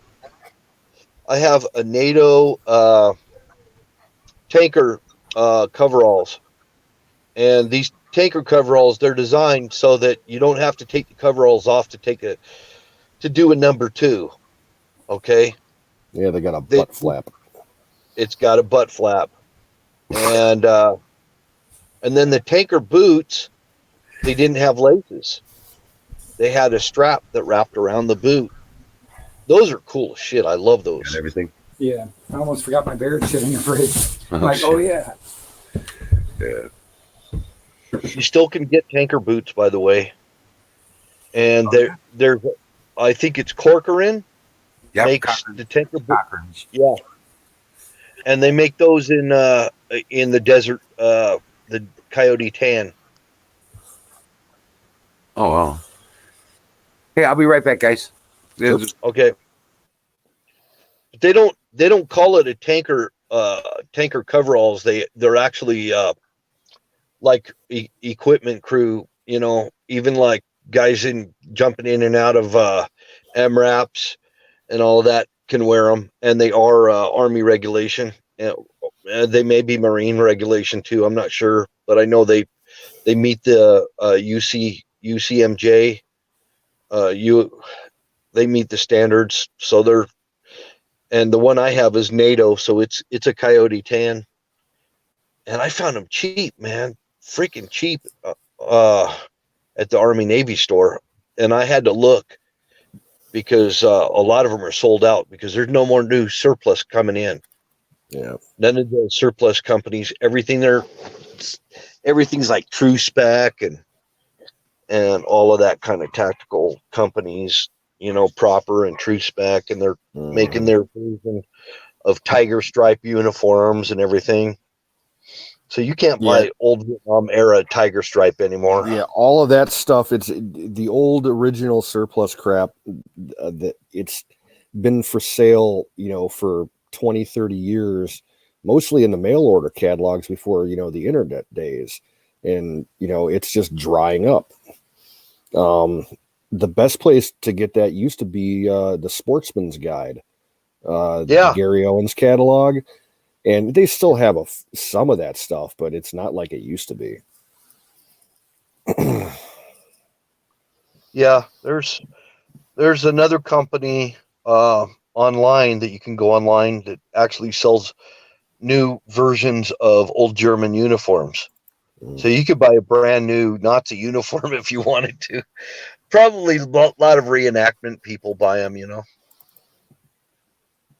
I do kind of like that older German camo, I forget what they call it, spec something. Flecktar, yeah, that was interesting stuff. Yeah, there's Flecktarn, there's Arid Tarn, and then there's the other one is Arid Tarn actually came from Troppentarn. So Troppentarn actually was used in Desert Storm, and then they actually came out with an official Arid Tarn, as they call it. But it works. I'm telling you, I think it works better than what we have. I like the German stuff.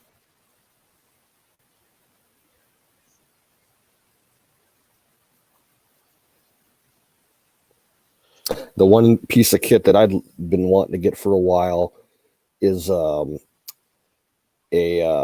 flight suits, like the one-piece coveralls that zip up, to your belly button. I've seen them on sale recently they have two different versions. They have the flame retardant one that's made with Nomex, and those are still going for a pretty penny. They cost about $100, but you can get the non-fire retardant ones for probably about $25-$30. But I can never find them in my size because I'm short and chubby. The only problem with that is it's a chemical that's in them that makes them FR, flame resistant. Yeah, I don't need the flame resistant ones. You know, and it washes I don't out. have any need for that. Yeah. Yeah, it washes out. You know what would be cool that I would like to find, Wizard? Maybe you've seen it around. Is that it's a UV spray that you can spray on your stuff that keeps you from it's not UV. It's a chemical that you can spray that keeps you from showing up in night vision. So night vision device can't pick you up. Not sure, actually. That's what I would like to find. I mean, if they can't see you, they can't shoot you. Yeah, but if somebody's looking for you with night vision, you got bigger problems, man. Well, what you're talking about, if they're looking for you with thermal night vision, then you're pretty screwed. Yeah, but or even that it's not even, it's beyond thermal now. Now it's X-ray. You know that, right? Yeah, I don't know if X-ray will go through. Using X-ray to find people. Well, no, you know what technology they've been working on for a while? Electronic devices that can detect human heartbeats and the electrical fields generated by your body at distance. Really? Mm-hmm. Oh, shit. Hush. I believe it. DARPA kind of shit. I believe it. See, I can defeat thermal night vision. That's really easy. And that's what most of our Apaches and stuff are still running, thermal night vision. I don't know if they're using X-ray or not. But thermal night, to defeat that, all you need is a space blanket. The tires, take care, dude. Be well. And you taking off the Aaron? Oh, man, no way. He's stoned out of his mind. He was smoking some good stuff tonight. No shit. That bag was badass. I keep going. He keeps going, man. I put that to the side. I was like, you ain't gonna remember shit. You're gonna pull that. Why is that stuck over there? And you're gonna try it again. That bag gets stuck to the side. Hey, Crow Minion. That splinter, that East German splinter pattern, that is, I don't understand how it works so well as it does, but it seems to pick up the right light and stuff.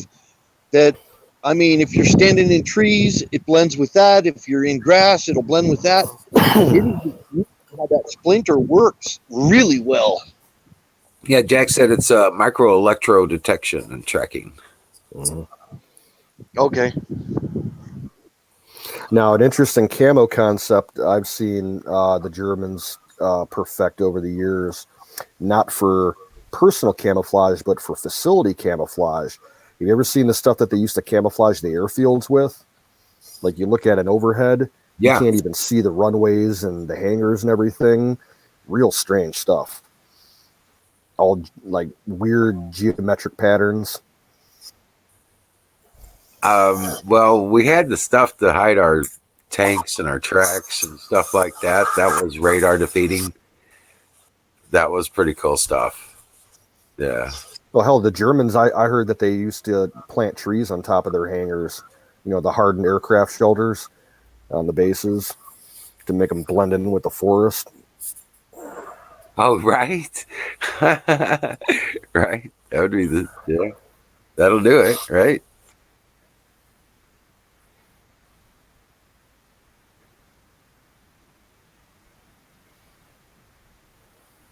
But yeah, I could see that easily.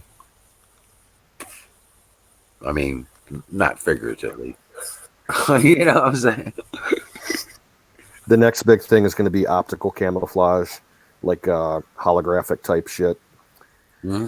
I remember hearing probably about 10 years ago that they were testing some shit out at Fort Irwin in California, and they claimed that they were able to effectively hide a tank. They had this Abrams tank outfitted with all kind of high-tech sensors and cameras and shit, and it was basically projecting the image behind the tank in front of it so that, the human eye could not pick it up. But it probably cost, millions and millions of dollars, and it's just not cost effective.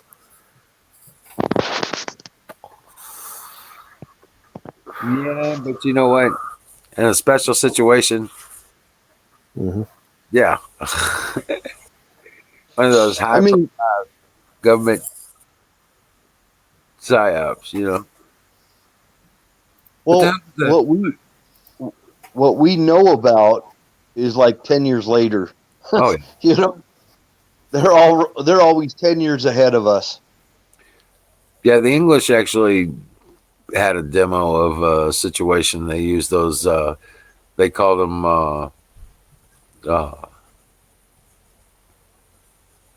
optics. There was some kind of like I'm trying to remember the name, but I can't remember the name. But anyway, DPM. Like you were saying, it took pictures of. It had cameras on, and it would send the image of those cameras to the other side of the vehicle, like as if it wasn't there. Missed projection, yeah. I think girls that wear camo are extremely hot.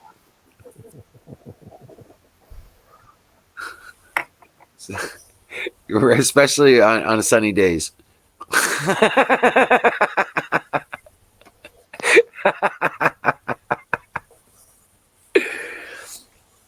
Yep.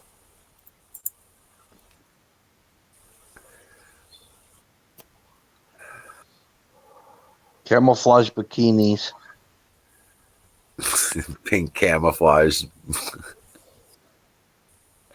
I seen a pink camouflaged AR-15. So everybody knows what a Renaissance fair is, I'm sure. Yeah. Well, I used to do something similar to that, but it was the medieval fighting. We used to do the medieval fairs and everything, and we had guilds. Some of them were like alchemy guilds, cooks guild. Wizard would be in the alchemy guild probably. But they when they would have wars, there's one in Pennsylvania. They call it the Penzic War, and they have one down in Arizona. They call it the Estrella War. And they would have thousands of people there, and they'd have these booths set up, kiosks, where these people sell all their stuff. And they had chainmail bikinis, man. I'm telling you.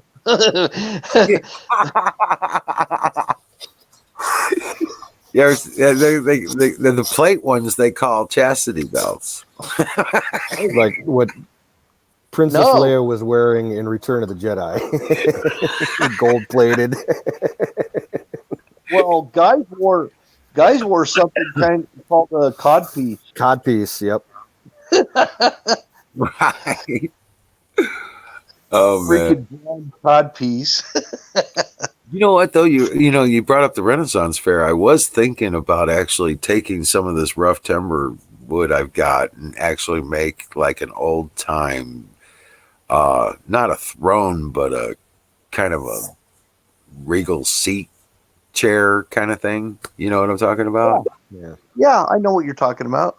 Yeah, I was thinking about making a pair of those and taking them or making some like that, and taking them to the Renaissance Fair. They'd sell. Something that like a Viking lord would sit in. Sure. Yeah. In all his fur and his big horned helmet and everything. Have some big goat horns on, the top of the back. Speaking of which, 1 minute warning. Oh yeah.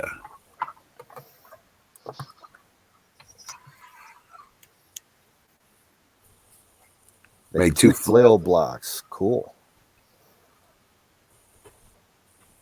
That's what I need is a flail. A spiked flail. Iron Fest, they call them in New Zealand, in Australia, I guess.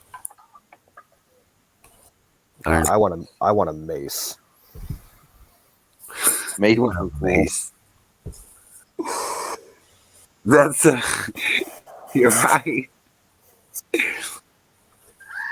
That is your wizard. I need chainmail for my goat. Chain goat. I'm gonna ride him into battle. No, I could see canoes with a big mace, big scepter looking mace thing sitting there. Gotta let your beard grow back out though. And he's got that cap with the horns on it, yeah. The whole 9 yards. And your drinking horn? Have your drinking horn? He still have some beer in his beard. I'm gonna summon my inner berserker. Right. And he's got the big fur vest on,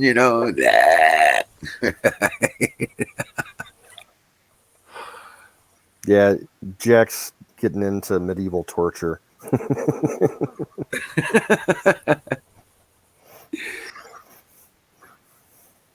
A fail block is egg-shaped stand. Yep. Chain folks. That's how they used to skin people alive.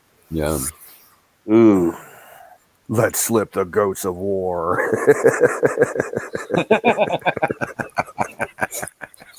No, I'm going to build myself an authentic Viking longship, and I'll have a big goat head on the prow, as a masthead, or whatever they call it.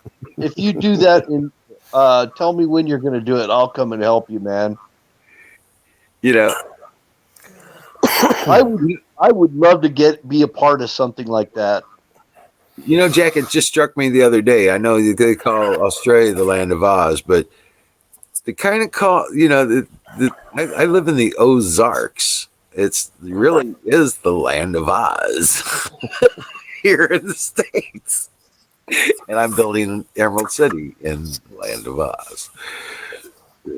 Yeah, Jack, I remember I saw a documentary about the making of the Lord of the Rings movies, and they used iron, workers and authentic craftspeople to make a lot of the movie props, and the people that were working the chainmail to make those authentic, mail vests. At the end of production, those people had no fingerprints left. They completely rubbed all their fingerprints off their thumbs from working those links together. Oh wow! Actually, Jack could pull off a good Viking persona.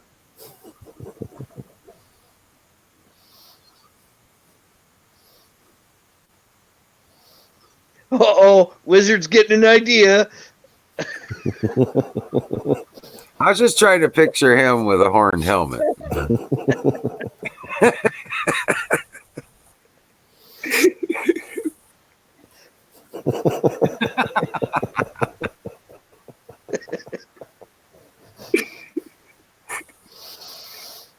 Yeah, oh my gosh. No, I could actually see Wizard as or not Wizard, but Jack. I could see Jack as the taskmaster with the whip, telling all the thralls, "Stroke, you bastards! Stroke!"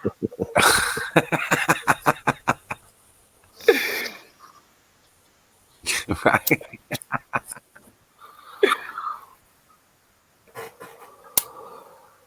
In his Australian accent. He'd be a good taskmaster.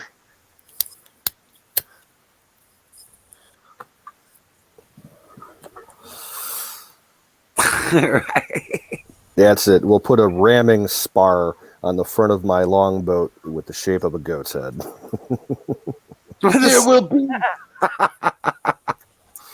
There will be no rations for you today. No rations for you. No wine for you. No, stroke, you bastard. Stroke. or you'll taste the kiss of the cat o' nine tails.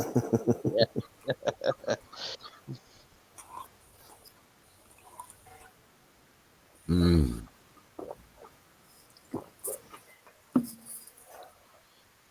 And then there's the guy who's the drummer who drums on the Viking ship, right? To get the beat going. This is Set the cadence. so Yep. exactly. Big old kettle drum.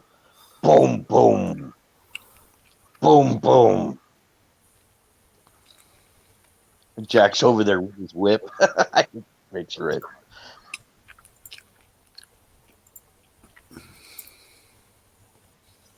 Iron horns on the goat. That sounds good. I like that idea. But I don't know. Wouldn't it rust? And that salt water? Yeah, paint it. I think it's called the bowsprit ornament. Yeah, I think. And you have like a big Viking bowsprit ornament on the front there. You know? And if it was made of iron, could you imagine you could ram other boats with it? Well, in ancient naval warfare, that's how they used to do it a lot of times. Yeah. Since the ancient Phoenicians, I played those video games.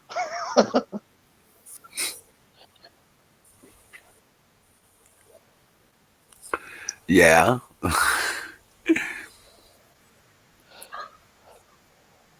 I forget where it was. I remember reading years ago that somewhere they dug up a almost fully preserved Viking longship that had been buried, since medieval times, and it's on display somewhere. It might be in Norway or Iceland, one of those two. No, they dug one up here in the United States, I believe. Yeah, up in New York, wasn't it? No, Canada, Lanzo Meadows. That's where it was, up in Newfoundland. Newfoundland? Okay. Yeah. I thought it was like up from New York or something. They had found one as well. Could be. They explored all over the coast and inland. I mean, they found long before Columbus was here. They found axe heads, swords, all kinds of stuff from the Vikings here on our shores. And they go. They're ancient. Remember reading some Louis L'Amour novels where in the appendices, Louis L'Amour, because he was kind of a historian, he had remarked that back like in the 1800s, some people in the central United States found Roman coins buried here in the States. In Illinois. Yeah, the caves in Illinois. Whether or not they were Romans that brought them there or someone from later on in history, like the Vikings or something, but who knows? I thought it was pretty cool. It was pre-Roman. It was almost Phoenician kind of. They call it pre-Hebrew language stuff on some of that stuff. Sumerian? Maybe so, yeah. I think the Sumerians were and the Phoenicians were seafaring people. Yeah. Well, according to them, they did a whole lot more than travel on water. Yep. According to their own records, they were able to travel through the air. They were able to travel into space in their own words. That sounds like Atlantis or something. Well, it would come out of it. I would think it would be something like coming out of Atlantis when they settled the Mesopotamian area. Well, off of India, they found whole sunken cities. Yep, Dwarken. There is sunken cities, ruins in the Gulf of Mexico. Yes, down towards the Yucatan, I think. Just off the coast, the south western coast of Cuba. There's a whole city underneath there. Hey, Zoombait, good night, buddy. Take care. Oh, you taking off, Zoombait? God bless you. Dream well, Patriot.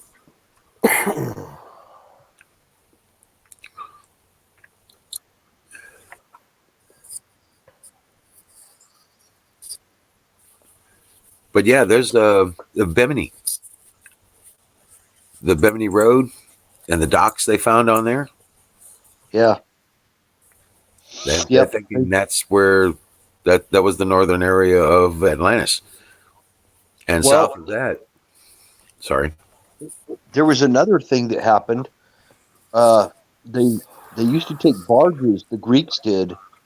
Archimedes designed this uh, uh, technique to take barges out, and they made harbors with cement barges, and they would sink the barge, I guess, or burn it or something, and then it would drop down to the bottom of the Mediterranean Sea, and they found these places where they made these. All this has been discovered. I mean, I saw weird stuff when I went snorkeling in the Bosphorus Sea.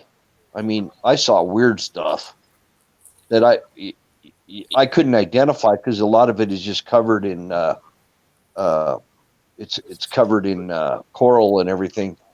But then they've also found what they believe was the chariots of the Egyptians in the Red Sea.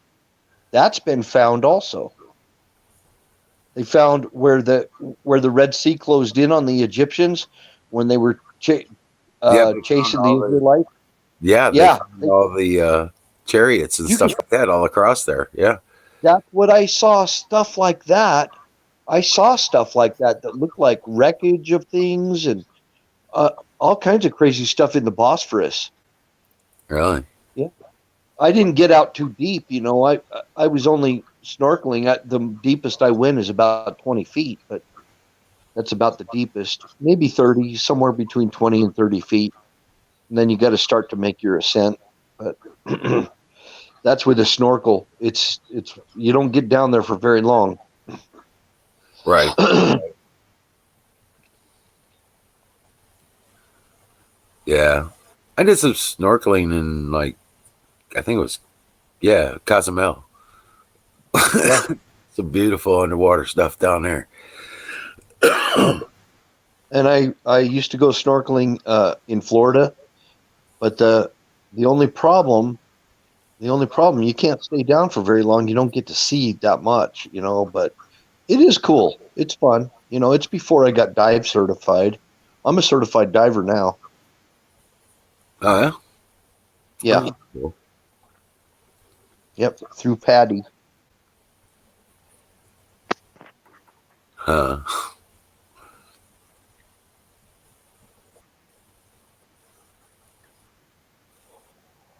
But yeah, there's whole villages in the Bosphorus. Jack is right about that. I just didn't get to see much of it though. I did see what looked like wreckage, and I went with a bunch of other GIs and stuff. We went on a tour and went snorkeling out there. But the water's cold. The Bosphorus and the Dardanelles. I actually snorkeled in the Dardanelle Straits also. There's a lot of neat things to see out there.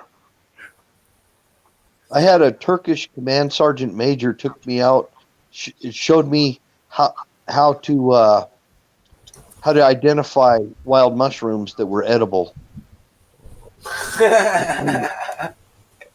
Yeah. I brought him back to the mess hall and had the cook them up for me and put them in my freaking omelets and stuff. Shit you not. And there's mushrooms that look like it that are extremely poisonous that'll kill you. You just have to really know what you're doing when you go mushroom hunting. I don't like mushrooms to begin with. I'd have to be really hard up and hungry. Well, it is morel season here, so it's time for the morels around here. Oh, those just look disgusting. Yeah. What's that other? I wonder if you guys have truffles out there. Well, I'm sure we do. I'm not sure how to identify them since they grow underground. But morel You need- smells so good. You need the train ranger to hunt truffles for you. I know, right? Well, if you were trying to go vegan, mushrooms are really close to meat, and you could actually eat them as a meat replacement if you eat the healthy ones. And like you take a big portobello Yeah. and cook them on the stove and some butter and stuff. Man, it's like eating a steak. Yo, man, it's good. I know. Yeah. I've heard that there's one that grows on the trunk of trees up here in the Midwest and in the Northeast. They call it chicken of the woods. It's like a big yellowish disc that grows on the side of trees that are rotten. They say it tastes like it, the texture is just like steak when you cook it. Oh, really? Yeah. I've eaten magic mushrooms even. Only thing they I've did. done that a couple of times. Jack says I it's didn't really- magic mushroom season there soon. The only thing that happened to me when I ate them, I've ate them a few times. And the only thing that really ever happens to me is I just laugh my ass off. I laugh and I can't stop laughing. it's like butterflies in my stomach or something. Yeah, I've done them a few times, and I only really got like a body buzz from them. I never like had any trippy visuals or anything like that. That's what it is. Yeah. That's a good description. A body buzz. Exactly. Yeah. Yeah. Awesome, Huckleberry. Come here, show me where these damn mushrooms are.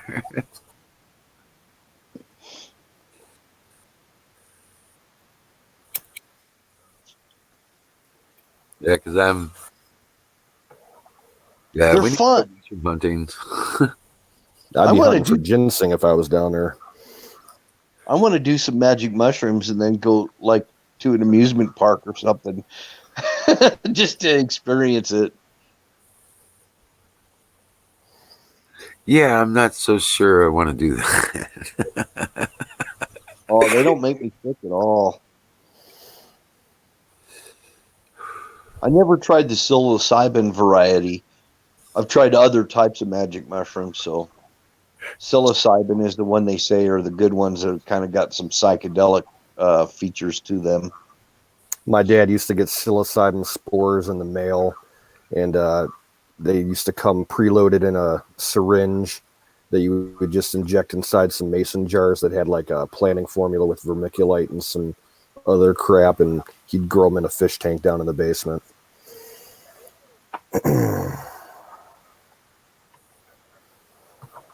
Oh, wow. Right. I laughed so hard, my stomach hurt for a week.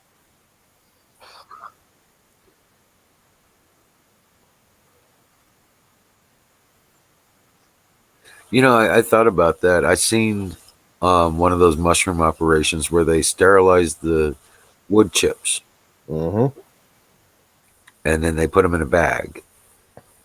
They'd set them on the shelves, get them the temperature, and then cut the side of the bag and insert the spores. The spores. And they'd put like two cuts across the front of the bag and fill them up, and then put spores in them and move on. And they were growing mushrooms like mad. Yep. And I was like, what? No lights, just keep the humidity and the temperature right. Boom.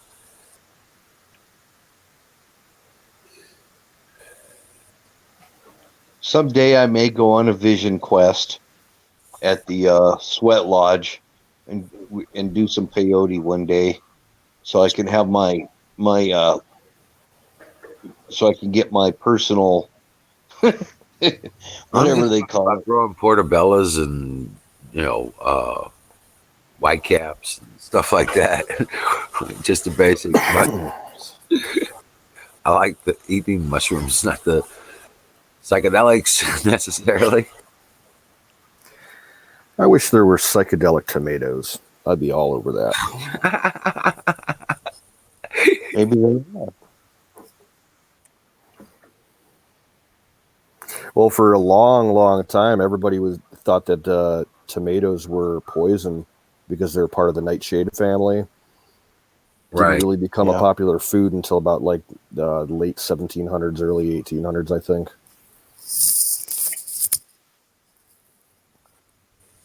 Really? Yep.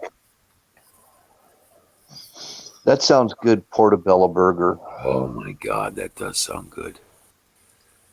Yeah. And I've actually had something like that too. They take a whole portobello cap and, you know, have a big old burger in a big portobello cap the size of the burger. Yeah. I've had those. Yeah. You want to put some really good cheese on it, probably too. Well, they breaded the mushroom. They breaded it and fried it and put it on the burger, and it was just like, oh Lord, oh my God, yeah. It had fried onions on it too, and it was just amazing. Wow.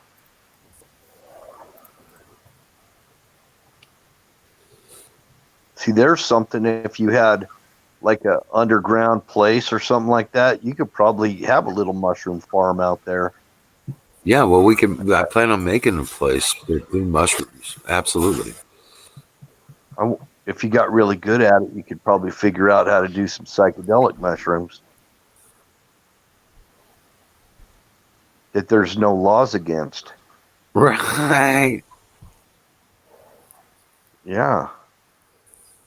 Yeah. I don't even remember where I had that burger, but I remember having it. It was like the best mushroom burger, cheeseburger thing I ever had, dude. It was like, it had to be like Red Robin or something like that. Specialty portobello burger. You know, there's an advantage. I just was thinking about. You know how you got to grow mushrooms in some kind of manure, right?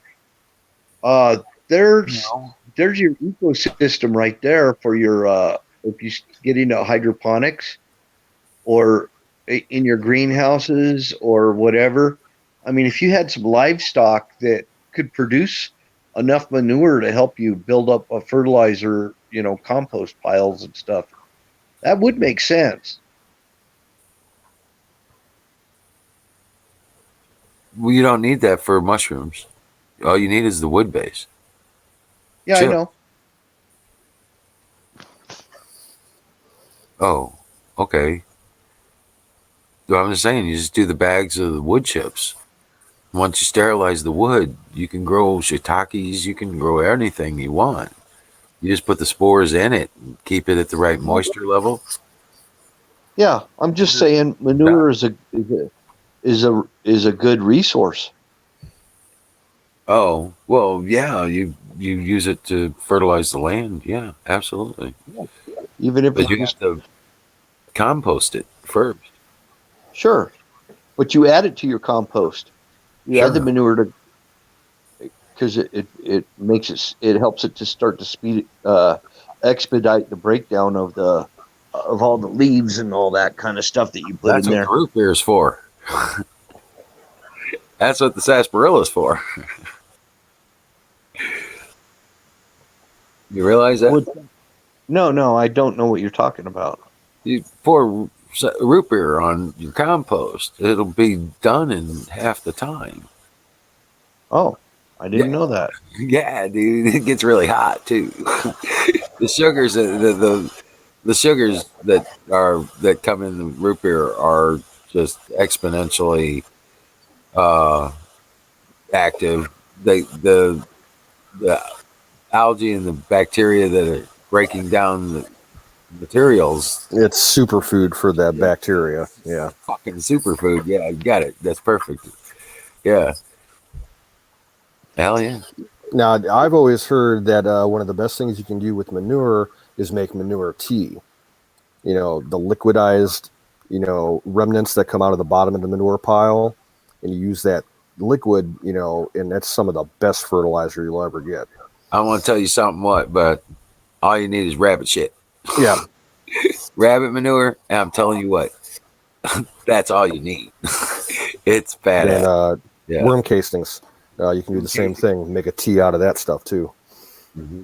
rabbit shit's going to have a lot of ammonia in it. No, it's not hot. It's not ammonia. No, they don't have a lot of ammonia. You can throw that stuff from right under the rabbit into the garden. No, the stuff with the real high ammonia, that's chicken shit. Yeah, that's chickens. I don't know. I bought my daughter a rabbit. Boy, I'll tell you what, your eyes would water from the freaking ammonia smell. Really? It might have been something you were feeding the rabbit then. Right. No. Yeah. No, they just they urinate wherever their poop goes. Well, yeah, you separate it out a little bit. Yeah. That's why you got to keep changing. You got to keep changing their bedding and everything, so that the ammonia levels don't get too high. I have a half-inch cage, a half-inch mesh floor. Most of it falls right through. Yeah, and then where it falls down to, it's got the piss and the shit and everything in there, and it turns into ammonia. Same thing with calcium. Right. If you set it up right, you have an off fall or a slope behind the rabbits to where the urine will drain out. Well, ammonia is not a bad thing necessarily. It helps it break down.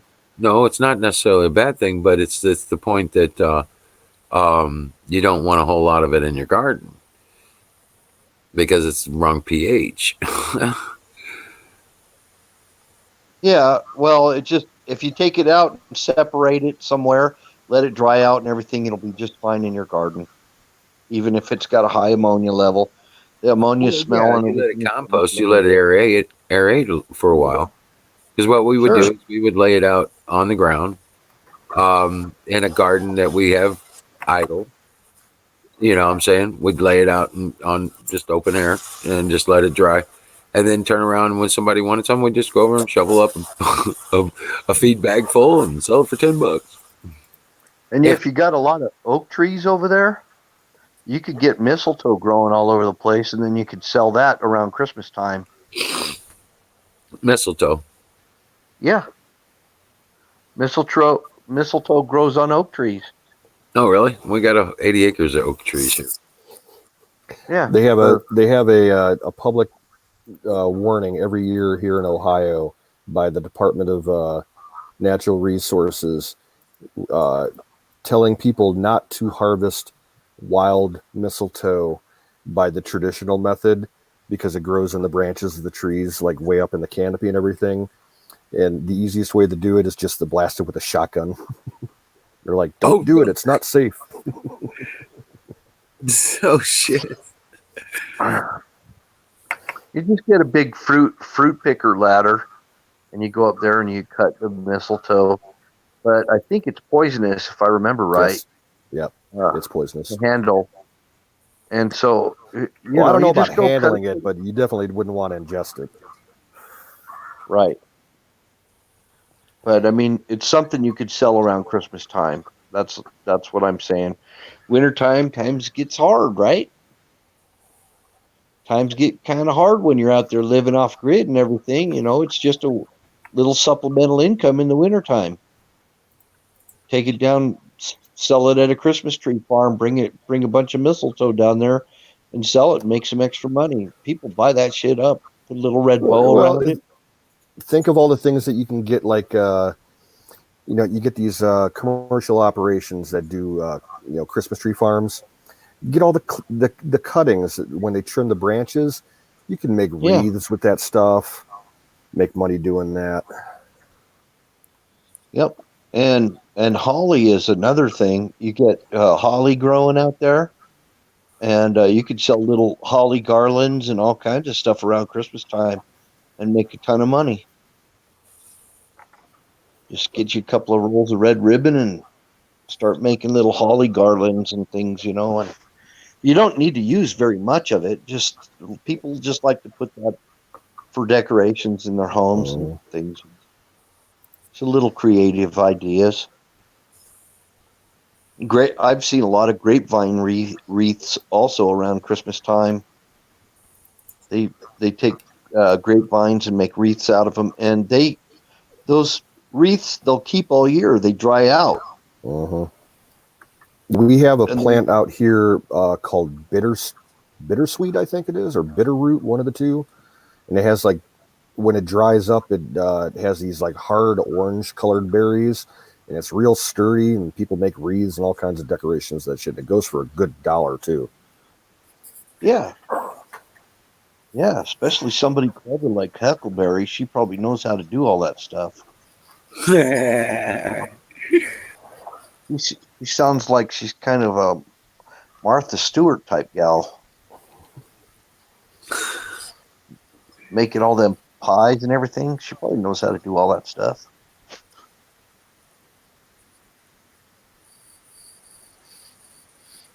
Yep, the shady Wall Street trading.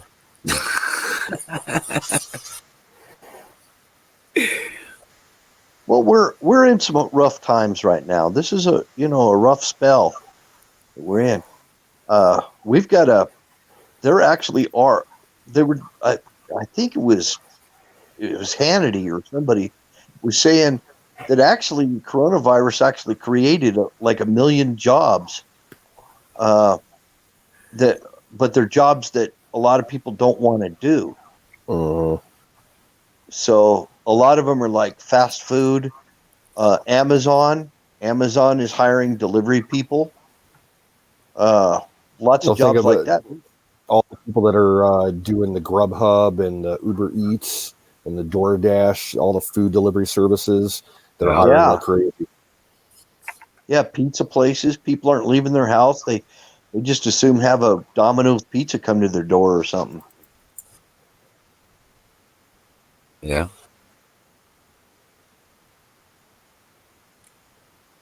But yeah, this I'm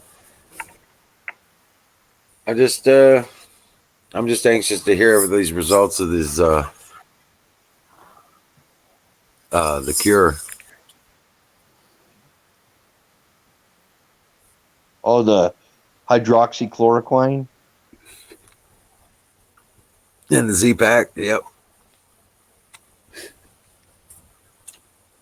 You don't trust New York either.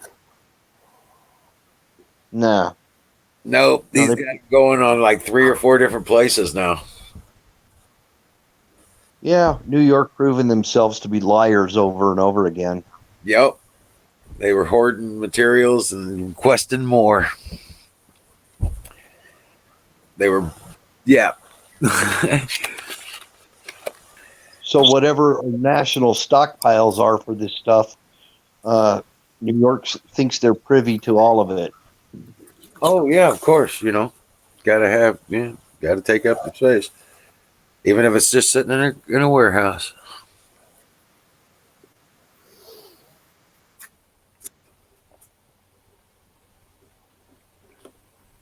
Stupid bastards.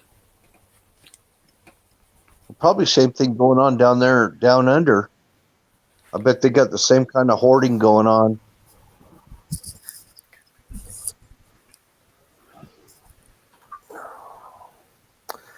I'll be back in a minute.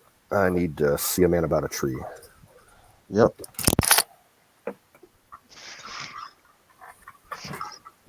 Besides the idiots from the big towns coming in and buying up all the toilet paper, it's all as normal. Yeah.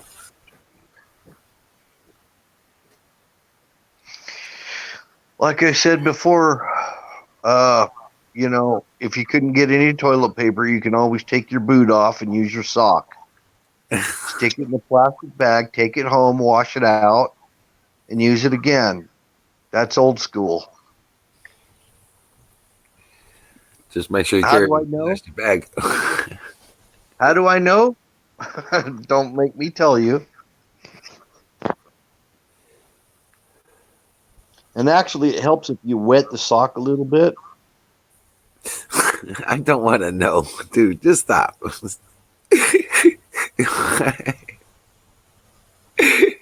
It's all good.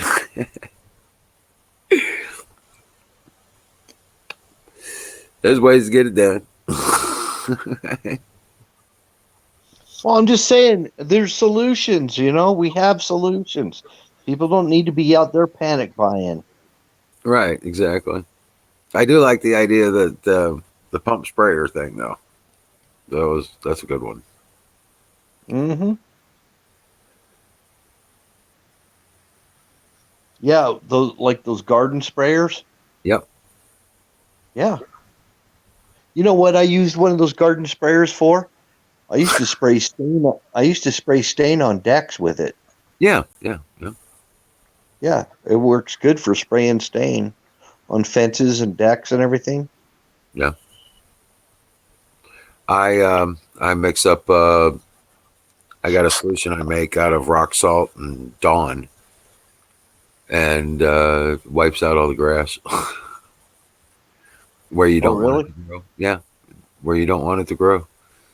It'll the Dawn makes it stick to the plant itself, and then the rock salt takes over and just annihilates the plant. So what do? You heat up the salt to get it to dissolve first? You can do that. You just let it, give it time sitting in the sun. You know what I'm saying, is enough. You just Yeah, a let it little rise. 5 gallon bucket. 5 gallon In bucket. You get a 5 gallon bucket and you put just a little bit of water in the bottom. Then you fill it with rock salt. And you turn around and bring the water up to the top of the rock salt, and then just let it melt or let it. It'll eventually dissolve. And if you might have to add a little bit more water, but uh, to make it more sprayable. You know what I'm saying? Mm-hmm. But then you turn around and you add a cup or two of Dawn detergent to it, and the Dawn detergent will make it stick to the plant and transfer the salt to the plant, You and know, kills the roots and everything. So yeah, it'll be yeah. this has been such a weird year, winter wise. We haven't had any snow really freeze up this winter. It melted, and it's very unusual because we usually, you'll shovel the sidewalks and everything, and then it'll all freeze up whatever the rest is, and I have to go out with salt. So I've got all this salt sitting here that I didn't have to use this year.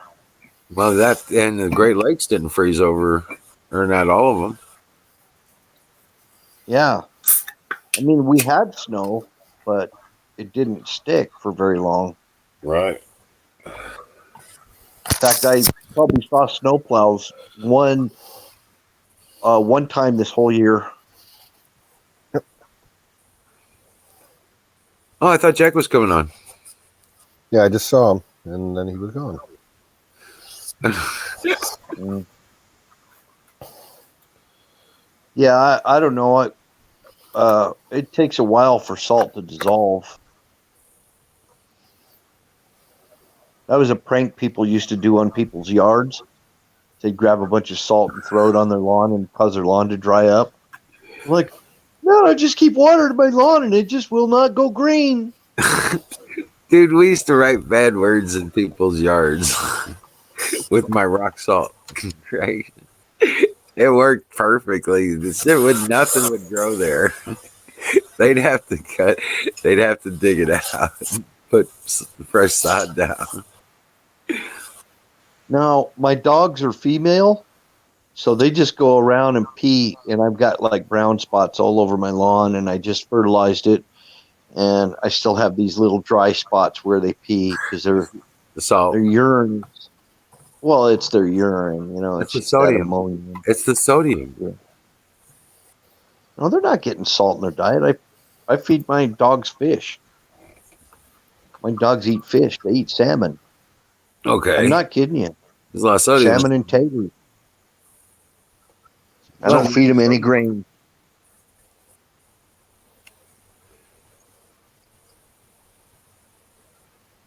Right? They're What? they're a saltwater fish. Right? I don't know. They're both. Right? They're fresh and salt. A freshwater fish? Well, they're fresh and salt. They spawn up rivers and stuff. Yeah, they do the spawning upriver, but they live in the ocean. Yeah, they do. They live in the ocean. They live, but like sodium inside those fish. Well, I don't know if that's the reason why. I don't know. I would think. Well, salt is the killer of plant. When it does brown like that, when it kills the roots of the plant too, it's usually sodium. Well, not really. I mean, seriously, other things, but from a natural biological source, it's usually sodium. It's not that much sodium coming out in the urine. It's not that much. It's just the ammonia and stuff. They actually have something that you can put in their water that'll actually make it not burn your lung. Have you ever had anybody show you a panel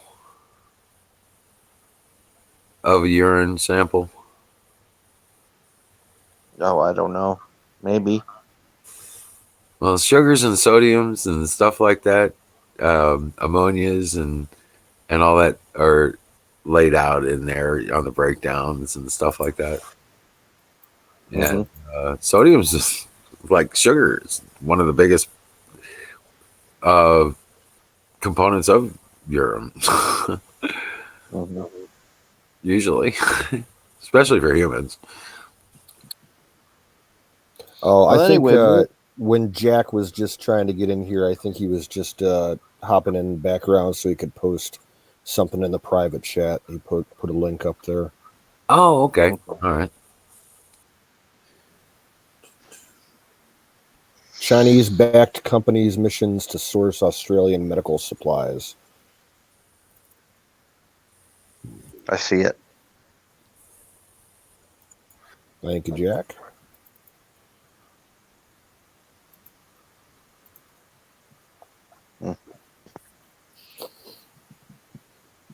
Yeah, they're pretty integrated in Australia, apparently. Right. Big shareholders there. It's kind of scary.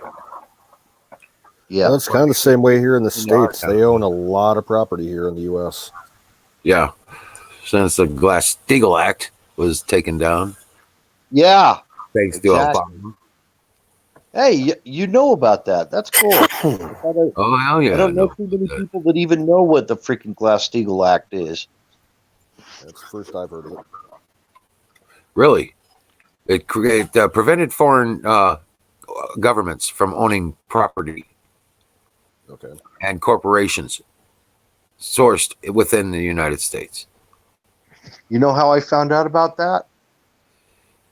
I found out about it on from Lyndon LaRouche, the LaRouche report, all about the Glass-Steagall Act and everything and what it did to our country. And the Glass-Steagall Act was a good thing. It prevented that from happening. Yep. And fascist communist overtake. Was it Clinton who? Yeah, Clinton got rid of the Glass-Steagall Act with Henry Kissinger standing over him giggling. Yep.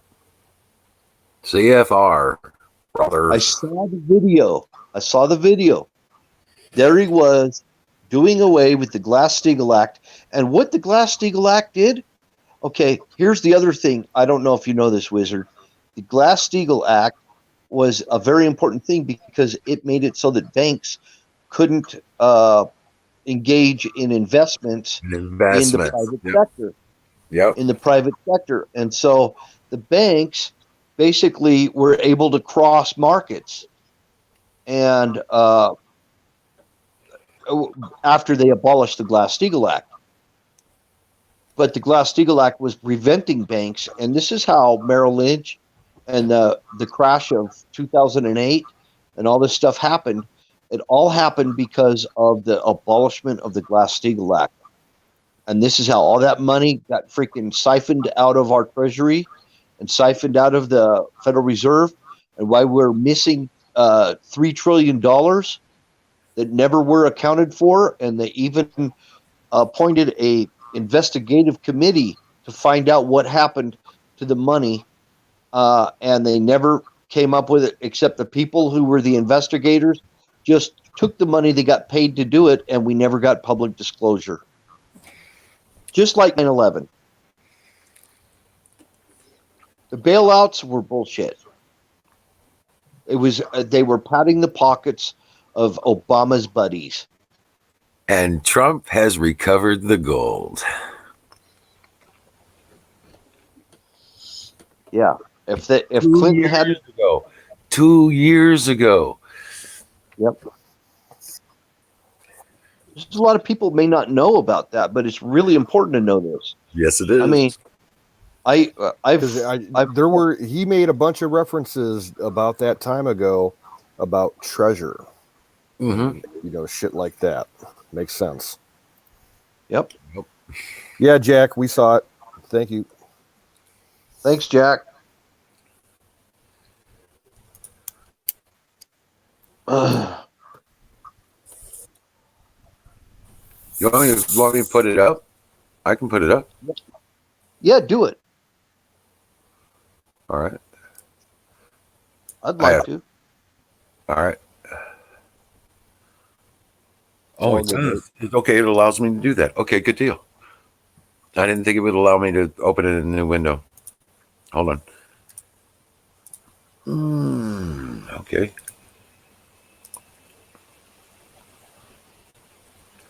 All right. Chinese-backed companies' missions to source Australian medical supplies.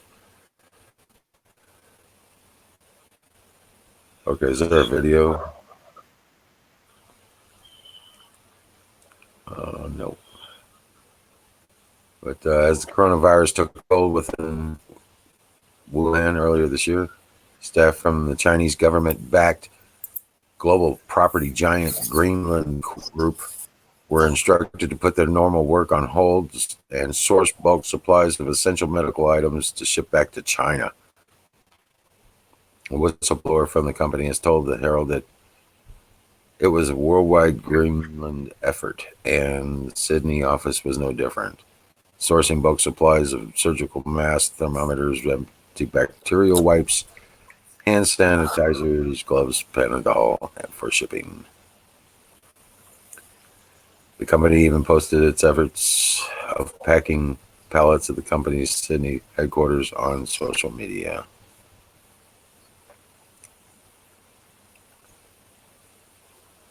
Wow.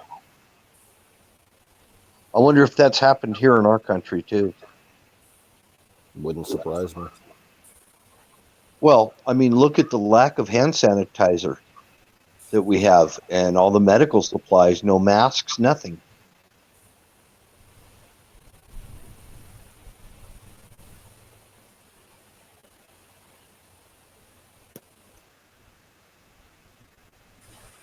They were numerous requests from the HR manager, and even our direct reporting line prioritized the assisting of the company in gathering these supplies over other work activities, the source said. The entire accounts department were absent for days as they were out of purchasing supplies. Yep. I think we had that happen here. I think we did. They just haven't revealed it. So they were out over here buying up the shit, huh? Oh, yeah. They bought it up. That's exactly what happened. I can't prove it, but I'm believing it did. Wow.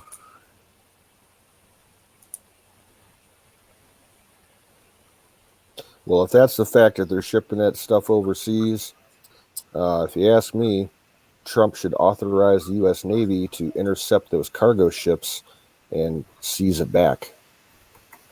Maybe that is the plan, because they were about seizures. They were talking about doing drugs. All you need to do is declare that stuff critical infrastructure, vital to national security, and that's all he needs to do. It is the deep state, and they're trying to get rid of all the stuff that could save us from dying here. And if they could get rid of all the chloroquine, I bet they'd buy it all up and sell it to the Chinese. There's governors that have actually have banned their physicians in their states from administering the cure. Michigan. Michigan did. Yeah, that governor of Michigan, she's a piece of work. Too. Washington did too. Yeah. Yes. I don't know. I heard there was like several states that did that. Well, I think the virus is intentional to kill as many Americans as possible, and they're proving it because they're shipping all the stuff that could be life saving. I'm wondering if New York is going to be freaking shipping the stuff over to China. The what do they call those machines? The respirator ventilators. machines, Ventilators, yeah. Ventilators, yeah. I think that's what that might be what Paul was wanting to do. Was lying about it because he planned on shipping it all to China, and so he could get a new batch of it and still have some. I mean, he's a bastard. This is the kind of vile filth that are running a lot of these states, running parts of our government, our federal government. They're in it. They're still. I bet you that was their plan. I'll bet you that was New York's plan.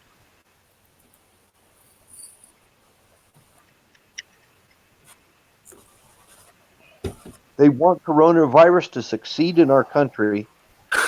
Well, you know something? I don't think we'll have a shortage of ship paper if the end comes. We're going to need it. There's going to be everybody's going to be super stocked on toilet paper. Yeah.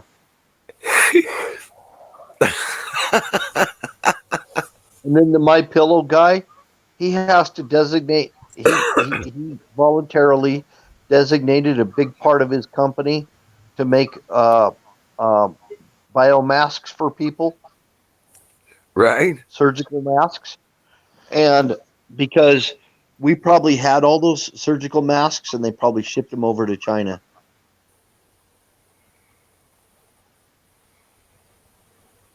So I used to see them everywhere I went. I used to see those freaking surgical masks everywhere. There was never a shortage of them. Right, right. But this is all how they operate. You know, it's Harley Davidson pulled a little trick. I remember back a while back when they claimed that they were having more orders for Harley Davidsons than they could produce, and you had to get on a 2-year waiting list. It's the oldest trick of the book. It's been around forever. It's cut off the supply, thereby creating a shortage, so you have a demand, and you jack up the price. Yep. Critical infrastructure stuff like masks is something I wouldn't put it past these bastards. That they hoarded it in a warehouse or something and saying, we don't have any, we need more. I mean, New York just proved it. Yep. Jack put another link in private chat.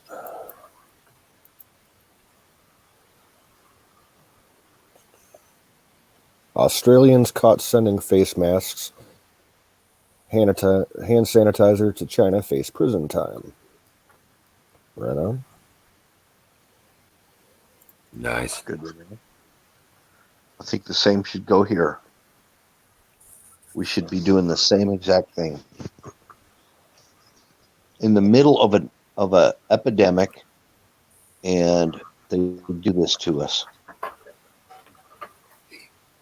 It's the same evil bastards that that called Trump an asshole. I want Jack to come up on screen just so I can hear him say bastard. Yeah, Jack, come on up, man. I want to hear him say bastard. The bastards. I like his accent.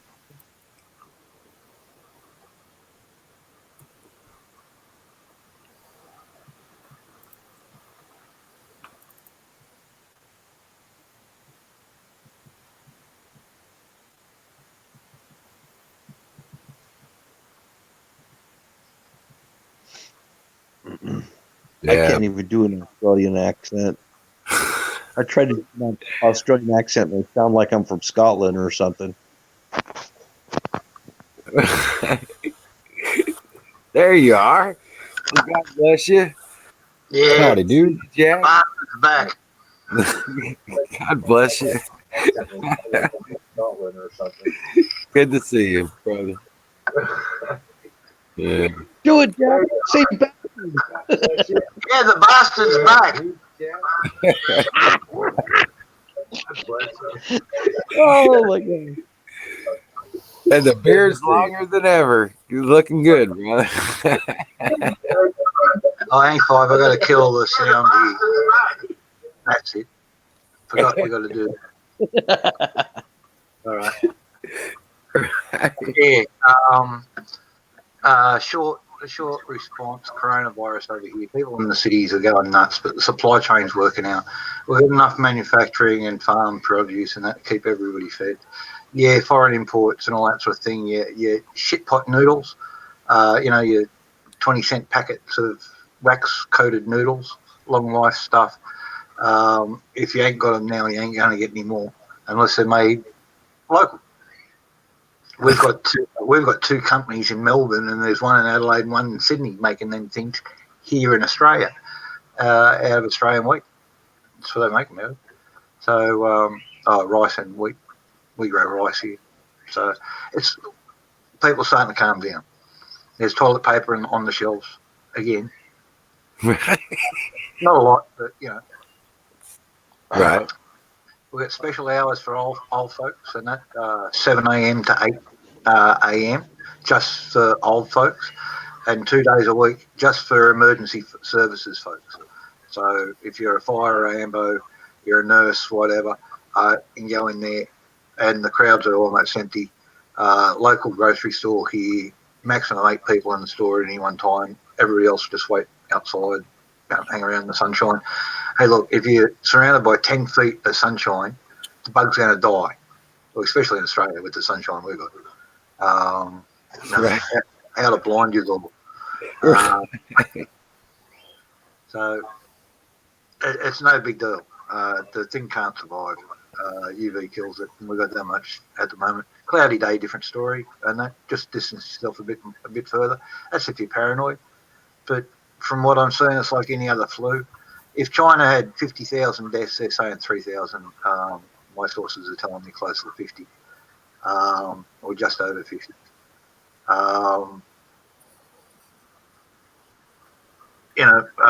That's a common flu season over there. Last flu season, the last, what do they call it, the Silas 3 variant of some rhinovirus flu, it killed 80,000 in China.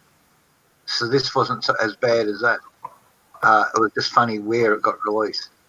And then all of a sudden, the whole world started pointing the finger at the US. And that within half an hour of the Chinese premier making that accusation, everybody from the Washington Post, New York Times, CNN, Vogue. What the fuck did Vogue got to do with this? Right. Exactly. Get back to fucking telling us what to put on our houses and the downside of capitalism, which is consumerism. Get back to doing that. 2-minute warning. Oh shit! Here we go. There we go. All right, I can do this. I have some pre-mold up. I got sick of trying to chop everything up, so I just threw some in the blender. There you go. Those are badass, ain't they? Those little bullet. I got a couple of those little bullet blender things. Yeah, they're badass. Oh, I got a big. It's for commercial kitchens. Sunbeam. Yeah, right. 12 settings on it. Yeah. We used to make a lot of cocktails, and like a half-gallon jug of ice takes a bit of power, and that mince up. Excuse me for a sec. I'm just going to get one of my herbal. Du Ho Jing Ha. The fuck is that, Bill? It's some herbal stuff that my acupuncturist gave me. It's actually it's helping my feet, but then I got another one. Another one. This one is kind of weird. Here's the other one. Oh shit! This is the one. If you can read the label. All right. I got my first sprout yesterday. Nice. It's called Respirin, and it's from Wuhan. Oh, it's a cool. product of Wuhan, China. You're right. That's one hell of a stem there, brother. Yeah, I'm just working my way up. I'm leaving the last. You're about out of mud. Yeah, look, I got 3 pounds of butter in the fridge at the moment. I need to get another 2 pounds of butter, and then the last 2 bags, which are in the freezer now. I got it all chopped up fine, but in the freezer, the freezing breaks the cells. Yeah. Better. So it's in the freezer on the weekend. Yeah, I'll make more butter. I'm putting out in the takeaway food tubs because I've got plenty of them. And I figure there's enough in there in each tub to make 100 cookies or 90 cookies. To be exact. So, yeah. Talk about stocking up. Holy shit. Well, this is a year's worth of thing. Like last year I smoked. That's true. You need 350, 365 cookies at least. Oh, no. Hang on. We're talking me here. Survival stat. Double it and then add a little bit. Right. You need about 1,000 cookies. Allow for guess. About 1,000 cookies. Right. Yeah, we're talking 1,000 cookies. Right. Well, the man's got to survive. Right. No, hang 5. Look at it this way. They're good for, 2 to 3 hours, right? And all that sort of thing as the relaxing thing, and then you get this mellowness afterwards. But the actual bit that I want it for, the body stone and all that sort of, that wears off after 2 to 3 hours. Rightio. If you vacuum pack them, they wouldn't even dry out. Yeah, you can freeze them, and that all you got to do is heat them before you use them. So and store them below -7 degrees centigrade, whatever that is in. It's like 40 degrees, maybe. No, it's around about 10, something like that. About 10 degrees Fahrenheit. Hey, Jack. Like yes, mate. Yeah. Do you remember I was telling you about my jambia knife? Yeah. The Arabic traditional sword, or the holy dagger. I got it right here. Got it right here. This is it right here. Nice one. It's Afghanistan. It's an Afghani jambia. Yeah. All right. Yeah. Well, yeah. They started up there, but they soon become a sadist system all the way through Islam, especially the Saudis. Wahhabis, big time like them. Uh-oh. Just set the light, further back towards the camera, on the other side, behind the camera. Yeah, I do. In front of it, yeah. I like that one there. I'm blind. I know. All right, we're now stuffed. Sorry for holding proceeds up. We've now got a mix. We've got a bong there. Oh dear. Did you see my puppy? Yes. Strangers there. Tracy gave us a call and said how he's quickly. Ooh.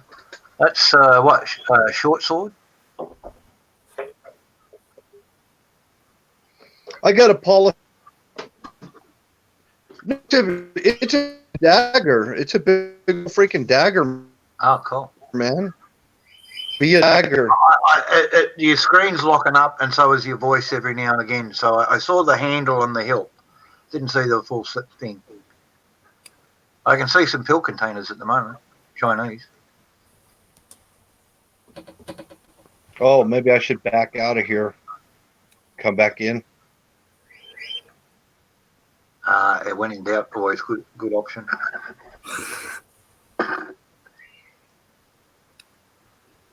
Oh, he's got. Yeah, he's gonna refresh. Yeah, he'll be right back. Colonel Shaw in the house. Crikey, I need to get a mattress.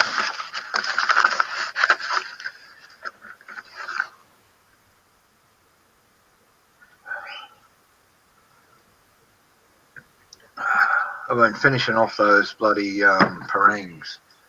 If I'll stick that light back on, I'll get them. But yeah, man, I was looking at this. Tomorrow I was working out perfect. I'm gonna be able to work on my backhoe. So I'll get the hose done tomorrow. I called the shop today. They are open, but he said as soon as you get in the parking lot, you give them a call. They'll come out, get the part, and fix it. Bring it out to you. Nice. Check it out. Stumper thumpers.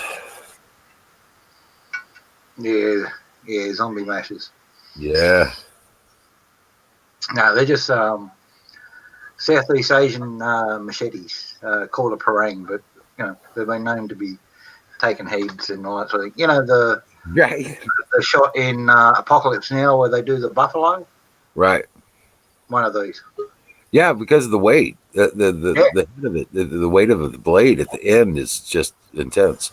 Yeah, that's why it's got that sheep's foot end, and it goes up all the way. So that's the Malaccan pirates were feared because they had these things. Just a long ass cutting edge. That's what it is. Yeah, a big hacking edge. Mind you, these ones are fairly sharp. Right. I was gonna say. Oh dear. You still get them around. Just be careful, bro.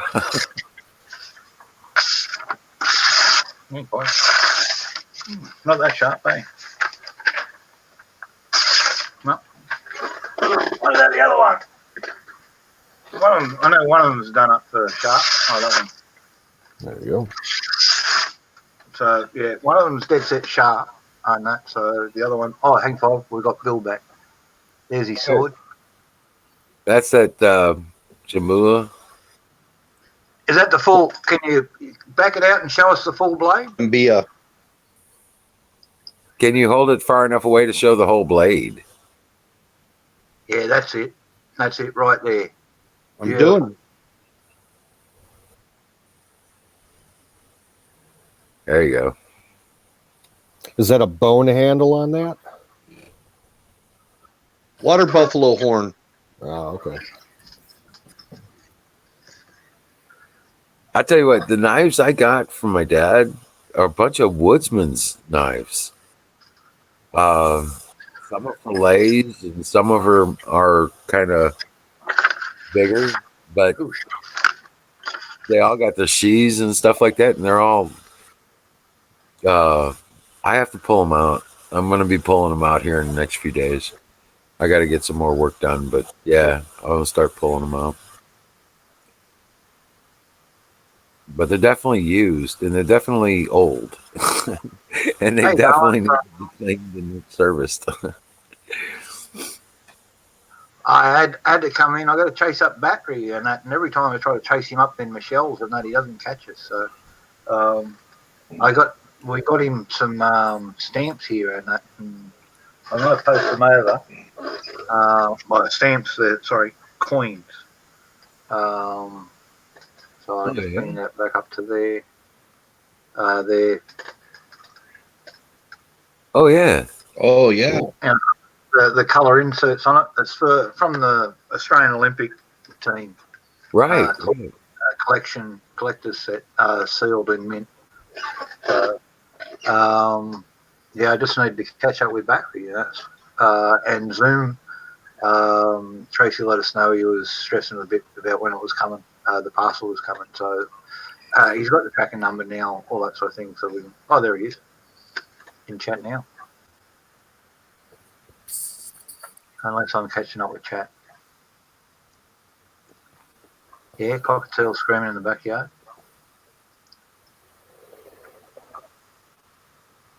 Am I lagging on the chat that far? Huck, Robert Shaw. There is a delay from YouTube to StreamYard, probably about 10-15 seconds. I'm going to have to do this, pop out the chat thing. Keep that open there. And then sync it through here again.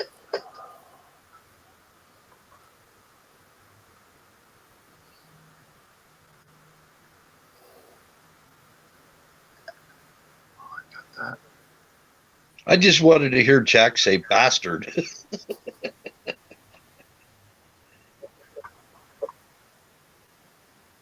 Well, Huckleberry, that's where the silver comes in.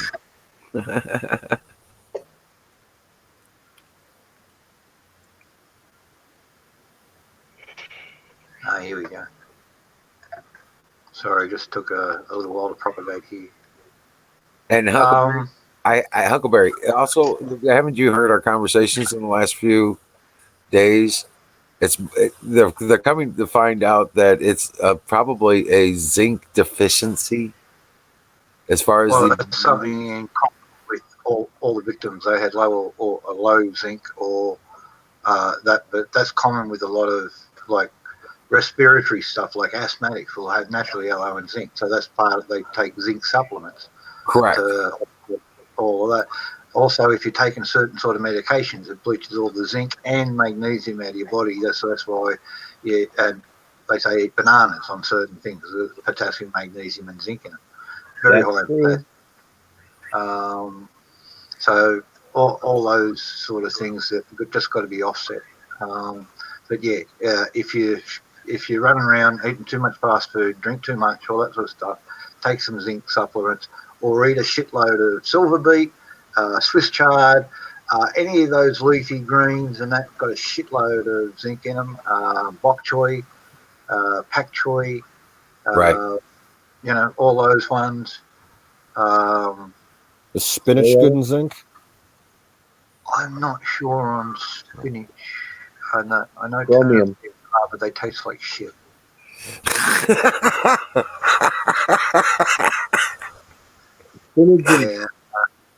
Spinach and kale are high in chromium.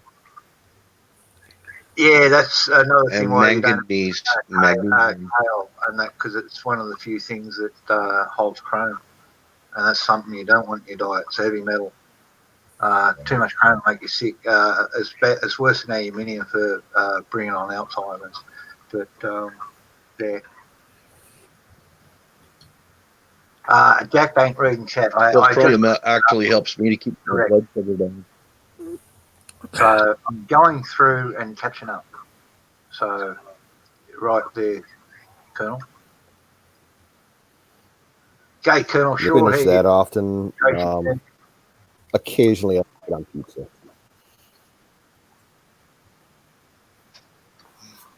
Well, if you're worried about too much heavy metals in your diet, eat cilantro. It's really good. Yeah. It cleans it out of your blood. Lots of things are good for cleaning out your blood. Chilies, cilantro is good, or coriander as we call it over here. It is coriander. Yeah, sorry, man. I haven't had chat up on. I only popped in to appease Wild Bill and his request for bastard on the chase and that on for batteries coins that we got him. So he's yet. I'm doing a shitload of postage. I'm sending off parcels all this week, but I've got to do something. Yeah, got a few orders coming in, but things are getting quiet all the way around. Right. This stupid government bloody thing, $2,500 per employee. I got two old ducks that come up here when I get a big order. They do help me do the wrapping and the parcels. They do it really nice and all that sort of thing. Now the deal with them is I pay them cash because they're scared of pension authorities, but they're actually on the books because they're got to be insured, right? So pay their taxes and all that sort of thing. Because they're on the books, government's giving me $2,500 for them. How often do how much do they make out of us? And that I've just totaled up everything I've paid them since I've been here in town. One's got just over $800 out of me. The other one's got just over $1,100 out of me in 3 years. But now the government's given them $2,500. So the money's in the account now. It landed yesterday morning. So I've sussed out the liabilities and all that sort of thing. So I'm just going to give them and explain that you got to declare this because they do know about it. They'll cut your pension next week. You won't get a cent because that's counted as income for 1 week, but you're not getting any more income. So your pension will resume. Just make sure you ring them 3 days beforehand. They'll make sure to double check that you're back in. You're not working anymore. You only got the government assistance, and that was it. So it counts as 1 week's wages. They'll tax them on it. But yeah, they'll walk away $1,700 clear. Oh wow! Hey, if I want it, there's $25,000 no interest loan. Oh really? That'll be forgiven when your first payment comes due. No, I'm getting $750 in that because I get a veterans pension. So all the veterans are getting $750.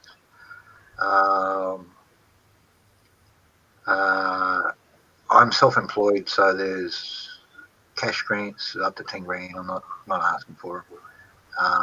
But I can get up to $25,000 in no interest loan to buy stock or whatever, or equipment with and all that sort of stuff. So, yeah.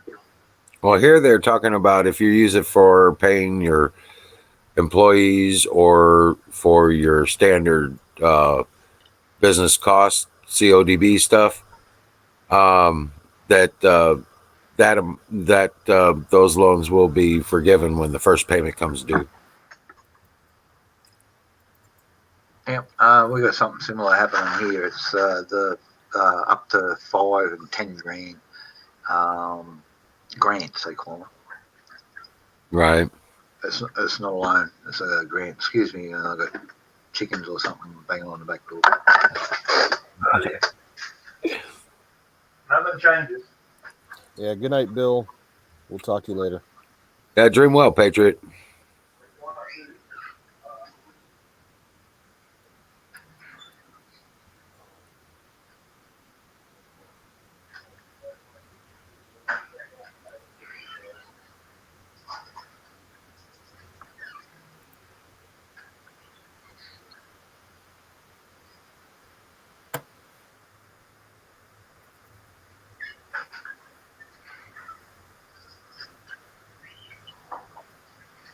Yes, Zoom.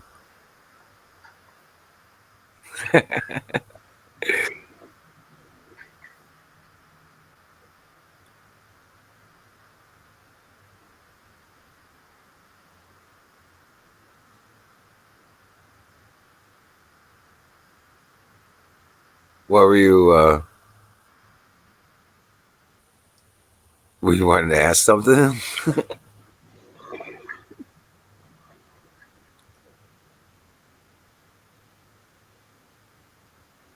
Rock on, Buffalo Bill.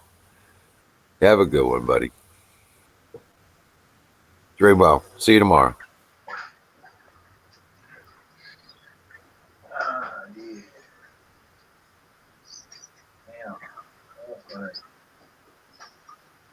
But yeah, I got one started. I got one plant started.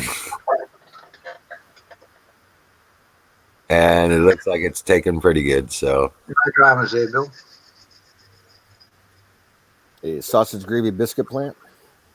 yeah. Cool. Marley's gift. is what it's called. I sent Don a couple of folks, not from the channel here, or one person was from the channel, but I don't count them in that 3. I know that the lady in the channel got looked after, but my 3 other friends, and that, man, 2-3 days, so everything's there. It's great, done, professionally wrapped. Yeah, very well done. He's got a good operation going. Oh, everything's, like big time operation by the looks of it. You would know it. It's just you see him here and that, and he's just another bloke and that. But the way it comes packaged, they were saying it looks very, very professional. Yep. And the stickers are cool as shit. Wow, hell yeah. Fire in the bowl. Brought to you by Sausage Gravy Biscuit Farms. .com. Yeah. Oh shit, what did I do? There it is. So, cheers to you there, Bill. You take care, mate. So weather-wise, is everything calm down there? No fires, no flooding or anything? Nah, not that I know of. We had a head-on accident due to the fog yesterday, just up the road. That was a bit gruesome. But, lady went on the wrong side of the road in front of a truck. Oh, damn. Yeah, she's touch and go at the moment, and has been all day. So there was an update a little while ago. Thankfully, it wasn't my crew when they had to respond. But yeah, they basically cut the car in half and that to get her out. Right. Wow. And it wasn't that hard a job to do, actually. Yeah, 15 minutes. And that, so, these things can take an hour and all that. Nah, 15 minutes, it was done. Oh, wow. Well, prayers be with her.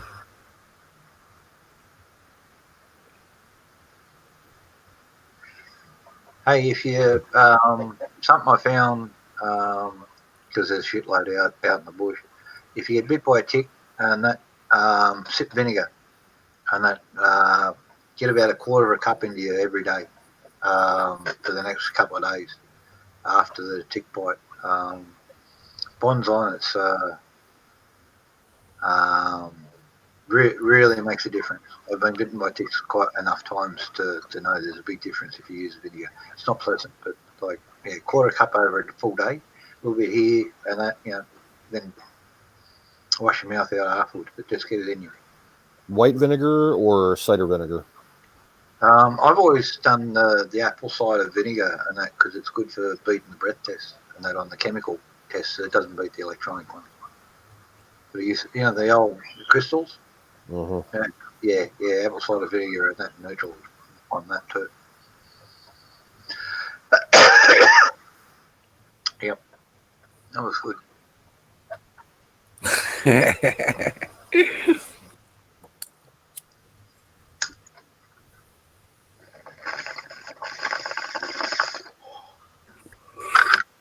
Excuse me for a second. I'm going to get myself a drink.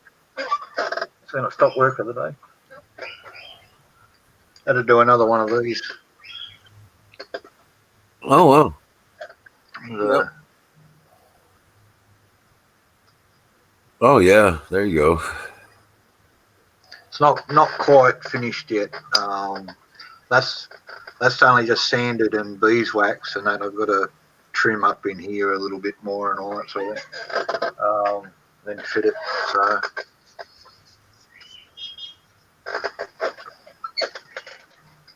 There is it. Oh no! Excuse me for a second. I'll get a visitor.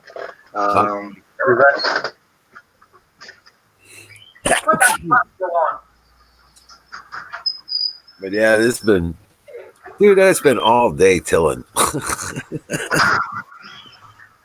I spent all day standing around work with my thumb up my butt. It was dead. Yeah.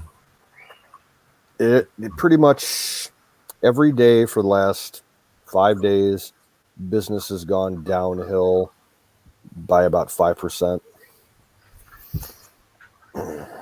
Really?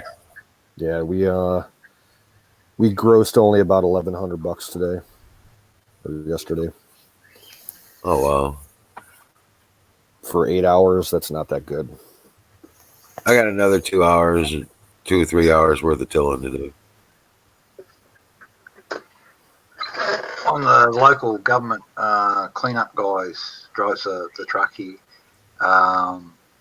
Was up in a remote patch of scrub, clean up somebody's done illegal dumping. There's an old cast iron oven being dumped out there. It's actually cast steel, Kookaburra stove, and I'm after those sort of things. We store up and do them up and sell them. So sweet. Nice. brought to the door. Yeah, thank you very much.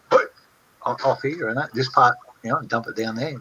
This part, dump it down. You can't lift the whole thing by yourself. But thankfully, it all comes apart in pieces. Kookaburras were made for Australia. They're actually flat packs, but once you put them together, they were actually pretty tight and all that sort of thing, and lasted for years and had a very good reputation. And over the years, would self-bond together in like one piece. So, but thankfully, this has been dumped off the back of a truck and not shattered, and jarred everything loose again. So, yeah, we can pull it apart. There you go. Awesome. So, That's cool. I put that. I was getting a drink, wasn't I? All right.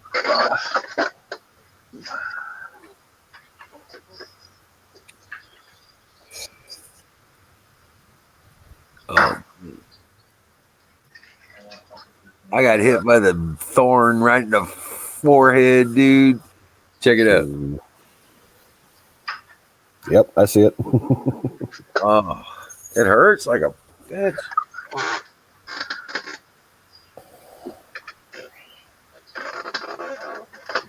Yeah, don't take up knife making then. You're forever digging bits of steel out of your face and nose and everywhere. Don't have eyewear on. A lot of folks wear full face stuff and that, but because they actually take a lot of the spark, you actually get a lot of sparks. They dull up real quick, and I'm not real keen on. You can go through the shelves and that like in an hour. Well, I was tilling, and I was tilling. I've been tilling all day. Okay, and the garden is surrounded with raspberry bushes, black raspberry bushes, and they all got these thorns that reach out and grab you. So I was turning the damn tiller around at the edge of the garden. And I moved just right, and that so much caught me right in the forehead. I was like, "Oh my god!" I'm just glad it did. Only one of them stuck in me. Yep. Friend of mine, he had a huge dope plantation somewhere, and the cops they tore the place apart looking for it. But he was on 60 acres in the part rainforest up on the north coast of New South Wales. Ocean views, all that sort of stuff. Beautiful old farm thing, 30 acres of dairy, and then the 30-acre bush block next door. He bought both of them. And in the middle of it, the bush block, there was this little clearing, but it had been overtaken by this blackberry bush. In the middle of the thing, he'd had it all hollowed out. He had a little tunnel, and you get it down on your hands and knees, and you crawl through it, and all that sort of thing. But you had to get down low to even get a hint that you can get in there. And everybody looked at it, and it was this giant blackberry, and you couldn't see through it, and you couldn't do anything. Yeah, that's where he grew his pot for years. I don't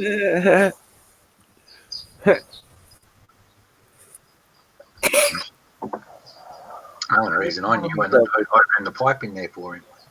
Well, we've talked about doing getting a hammer, hydraulic hammer for the backhoe instead of a shovel. You know what I'm saying? Instead of a digger, put a hammer on that sucker, and I can dig out a damn tunnel. I could dig out a cave, like a wine cave kind of thing. What's your rock like? Is it brachiated or big chunks or? Well, it's slate. We get down about 3 to 6 feet, and you got lime encrusted, iron encrusted limestone. and Take it's care, Colonel. layers. Have a good day, Okay. brother. It's kind of like a slate almost. Cheers there, Colonel. Take care. Yeah. Have a great day, Colonel Shaw. Yeah, it's been a good day here. It's been very overcast. Still heavily overcast. You wouldn't know it. It's bright outside, but it's just a thin layer, but it's up high. But yeah, it's been 74, 76, now cooling down. What's it, about 68, 69, something like that. Can't complain. Put a long sleeve shirt on. It's all good. Yeah. But you got about under about 3 to 6 feet of clay. You got iron encrusted limestone, and then that goes for about 6 to 8 feet, and then you got granite. Yeah, that's going to be fun. Oh yeah, so you need rock hammers. Have you got yourself a forge?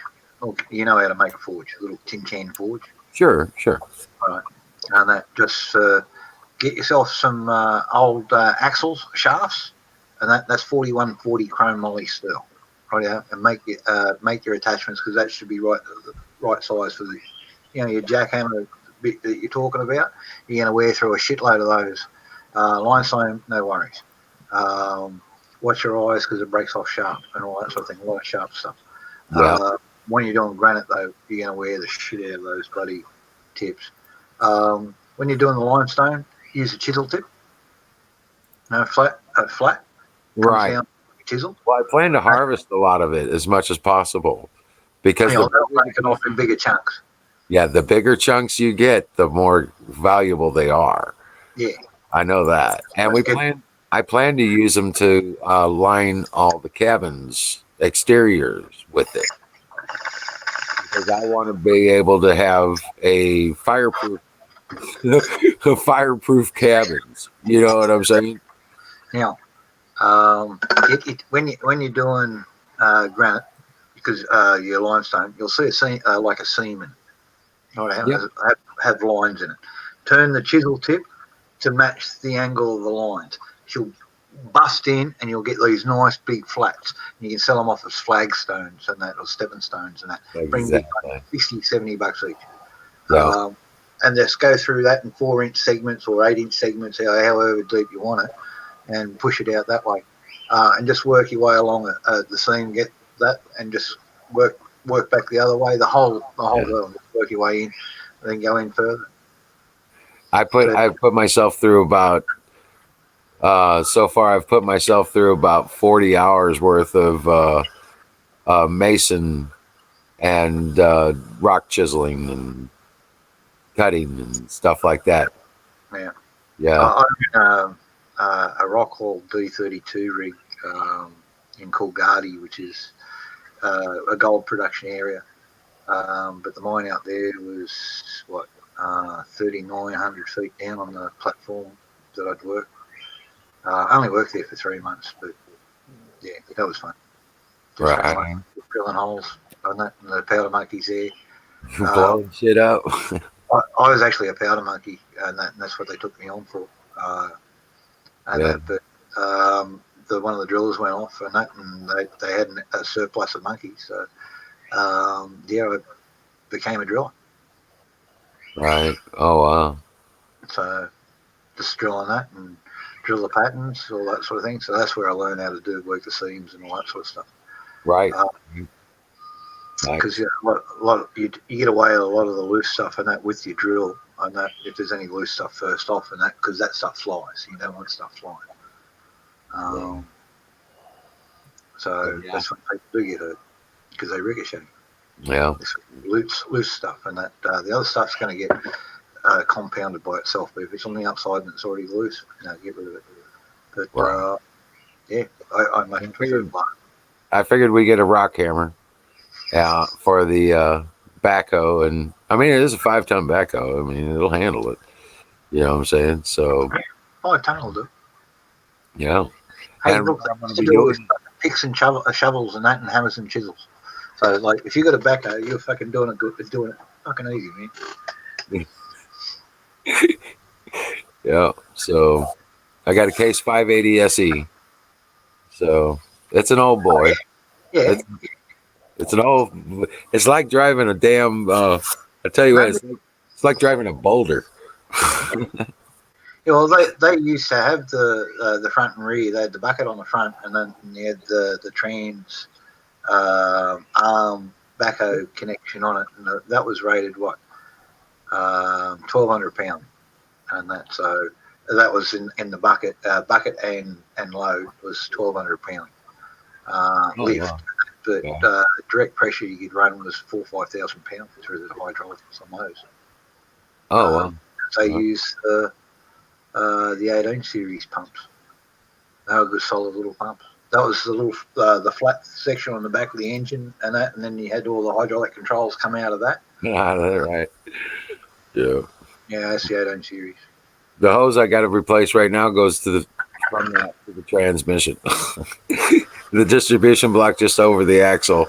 It comes back for the transmission, and that hose has got a leak in it. It won't move. Everything else is working great. Well, if your main fluid transmissions and that not keeping pressure, and it doesn't have to lose much fluid to not keep the pressure, that Right. sensor will get down straight off. Right. So that's what I replaced all the other hoses, and everything was doing fine. And then I went to go put it in gear, and I'm like, oh. So I went and fixed the linkage, and I put it in gear again. Oh. I was like, you son of a. I look back over there, and that son of a bitch is leaking. I was going, Can I make a quick fix suggestion? I'm just gonna get the hose replaced. It's like $30. Yeah, I know, but like to fix it for a day, to get you going for a day, you get a screw, cut it off, and that to the thickness of the wall of the thing, screw it into the hole.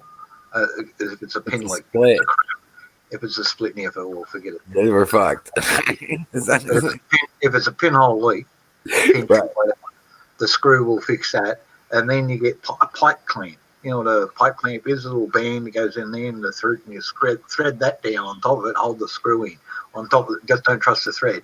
You get one of those clamp and clamp that down onto it. That'll get your hydraulic shaft running for a day. Yeah, I don't know why, but I have a feeling that something chemical got on the hose because it's up underneath the chassis. Something chemical got on the hose and just ate it. Brake fluid, it's rubber. Is it brittle and shiny around it? Maybe so, but I can't see where it might have gotten brake fluid. I mean, in there. Well, maybe. I hadn't checked the brake lines, but yeah, it might be. You might be right. 'Cause it's up in that area. And the right side brakes don't work all the time. So it might be a leak on the brake. You know what? If you got a leak on the thing and it squirted up on your hose. Yeah, maybe so. That's probably why that side don't work. I'll check that out while I'm underneath it. Yep. But yeah, it needs work. It's not no joke. Hey, look, show me an old tractor that doesn't need work. Right? I got a hot wire going from the battery to the key.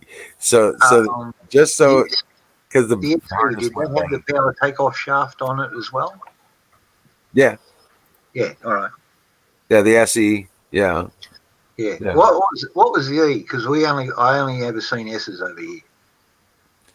I think the E was the electronics.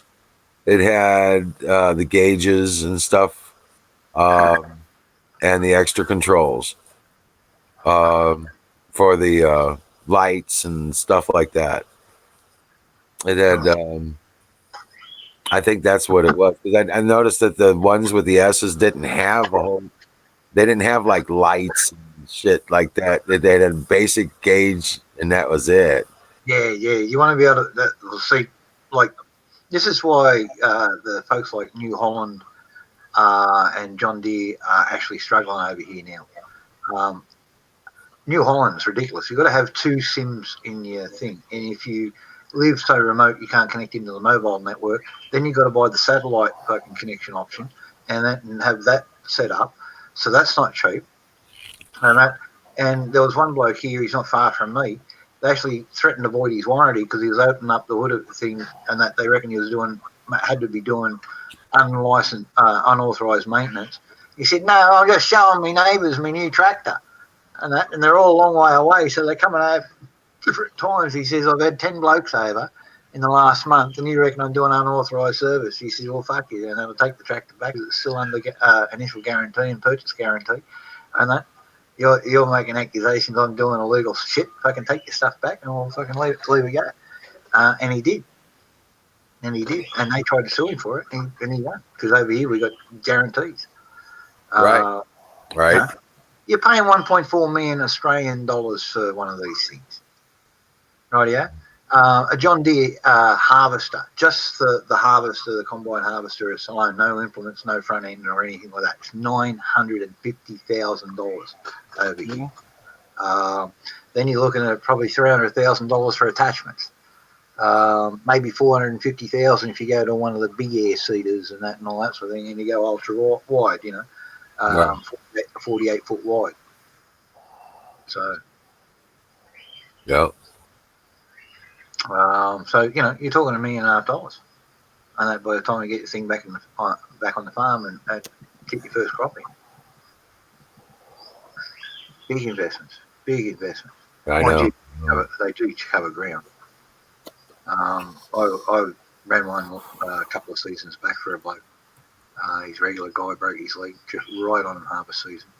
No, I understand that the nature of the complexity of a harvester requires what could benefit from the faction of a computer. But what the fuck is this shit with the satellite thing? Well, the satellites for engine monitoring and all that sort of thing, they remote monitor it and all that sort of stuff. They tell you when to get it serviced and what you got to fix and that, and you fucking take it to the nearest New Holland dealer because they won't come out and fucking ride out here. Forget that. You got to get it up on a low loader and cart it to them. Are you kidding me? No, it's fucking ridiculous. It's gone ridiculous with the warranties and all that sort of thing, and they void everything. So people are buying the big Russian one, Kirovitz. The only computer in it, the only computer chip in the whole thing, is in the digital radio in the cab. Right. Okay. There you go. That's the way. It's a giant Mercedes blue engine. So that's the big Mercedes truck engine. Right. Truck engine. There you go. Huge 6-cylinder, and that reliable as fuck. Powering this fucking tank of a fucking tractor, and people are buying them over here and that, and they're a quarter of the cost of a John Deere, and they can service it on themselves, and they're not voiding anything because the warranties. You break it, and that will replace it, and that's basically it for like 10 years, and that's with everything, including the tires. That's badass. Yeah. Sorry, except for the tires. Right. Except for the tires. But that's, if you're buying Goodyear tyres, if you spec the Goodyear tyres, well, you pay the extra to get the Goodyears instead of the China-made tyres that they got on them. But even the China-made tyres have got a 3-year guarantee on them. Koyu, the big Japanese ones, and that they're shit. They've only got a 5-year guarantee. Dunlop, they've only got a 5-year guarantee. And they're three times the price. I like the old Matthews and that, but they don't make them for all sizes. It's an Aussie-made company. Right. Hello? Yep. Did Tracy say? Turn around and... Speaking of Tracy, I got to get going. It's phone call time. Hey, look, I dropped by mainly to catch up with Zoom, which is sorted somebody else, and Battery. Could you ask him to email me his address, postal address, and I'll post him those coins. And just tell him don't stress and that about payment. I understand everything's tight at the moment and everything like that, but I'll make sure he gets it because it's quiet and everything. I just found out only about 20 minutes ago. There's discounted air shipping to the US. Awesome. Yeah, I see Battery over at Ben's chat every once in a while. I'll let him know if let him know I got those things here. I need an address for him. I know he's wanted to get money together before we shipped it and all that sort of thing. Let's get it to him and all that sort of thing. We can sort the dollars out later. Sure. Yeah. So I'll probably just send it a standard air post instead of air courier. But apparently there's no fucking business for him at the moment. So even that's that's only 10% off. But DHL over here, and they're like 50% off at the moment. So the $30 parcel bag is now $15. Cool. That's cool. So I better get going. It's I was gonna say battery's probably trashed. If his last day off was any indication of what he did today, because we worked yesterday, so he didn't work today. Yeah. So that's the problem when you don't drink every day, and then all of a sudden you get a chance to chop in and it lays you low. You're just constant, a little bit here, a little bit there, all day, every day. He's probably toasted. That's probably what he's at. But God bless you, Jack. Thank you for coming up and talking. No, it's good to see you, buddy. Everybody be good. Be well, dude. Okay. And we're out of here.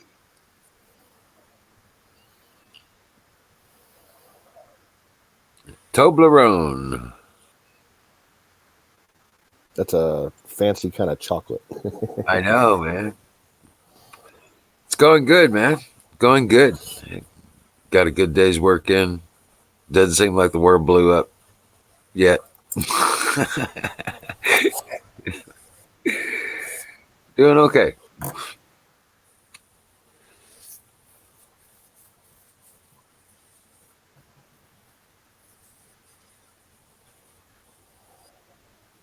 Oh yeah, Cro-Minion. Have you seen the dual fuselage lifter platform? That's talking about taking, dude. I got to post it on my timeline somewhere in my timeline on Sensor Wars. Yeah, dude, it's fucking huge. They're gonna be able to lift these like skyscraper sized loads up in the near orbit. Yeah. These expandable buildings. Yep. Okay. It's a spin-off of the concept that they were using back when they were trying to do the ferrying program for the space shuttle with a modified 747. They were thinking about doing a twin fuselage single wing C5, but it never got off the drawing board. Well, they got it off the ground now. It's already done flight tests and everything else, and it's ready for use. And they got the platform. They're building the platforms. They're going to be lifting up into the atmosphere. This thing can fly in near space conditions.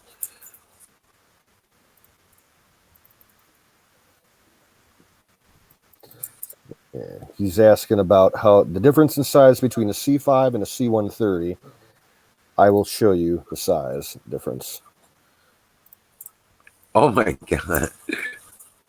Oh jeez, is there a comparison thing?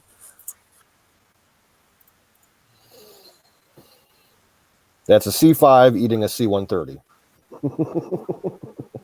Right. And that's not photoshopped. Yeah, it's 3 times the size of anything. Like I'd have to say 4 times the size of a C-130. Yeah, I've been in a C-130. It's the biggest plane in the U.S. inventory. The Russians have a bigger one. The Astronov Antonov. Yeah, the Antonov 112 or something. It's actually it hasn't been flying a lot over the last couple of years, but it was recently, like within the last couple of weeks, it made some flights in the Ukraine. They were testing it out. They did a huge overhaul on it, apparently. all the aviation geeks were going nuts over it a couple of weeks ago.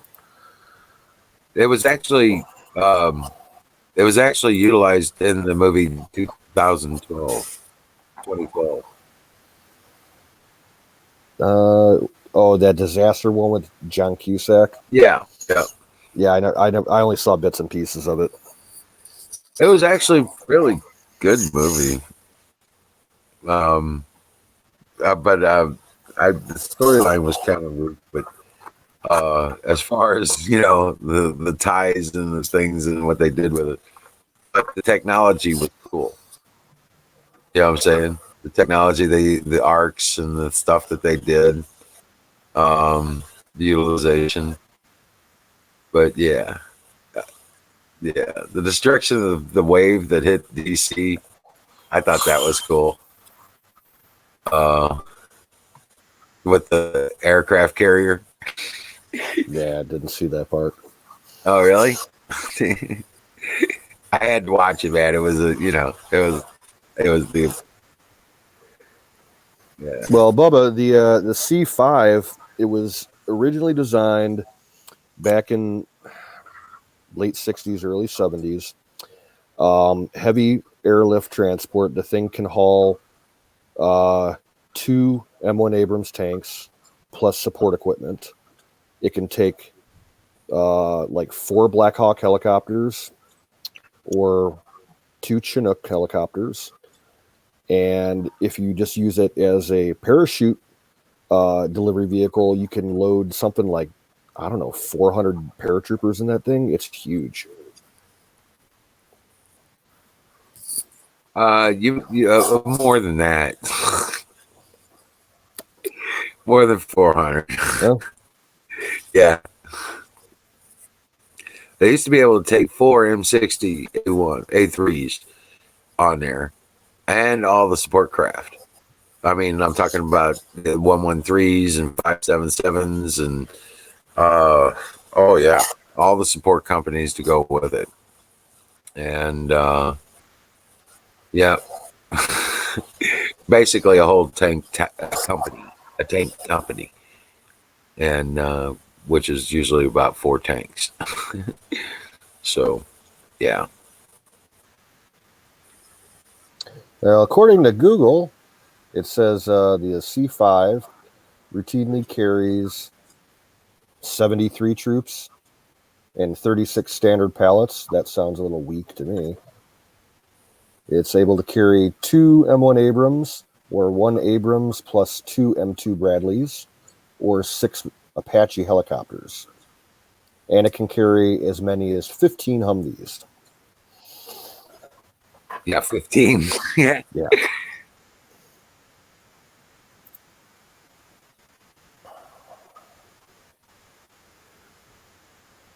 Yeah, the big joke with those 113s and the 577s is they're all aluminum.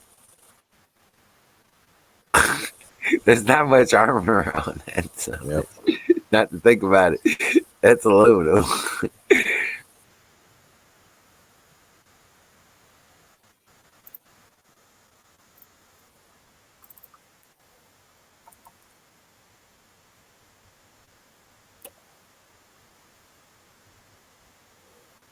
Well, surprisingly, that C5 has somewhat limited short takeoff and landing capability, a lot less than you would, or a lot more capable than you would think for a plane that size. The small secondary airport that we have in Cleveland, that's right on the lake shore, it has a pretty small runway. It's only about, it's less than 4,000 feet. And they've landed C5s there. They have really powerful reverse thrusters on the engines so that they can handle short runways.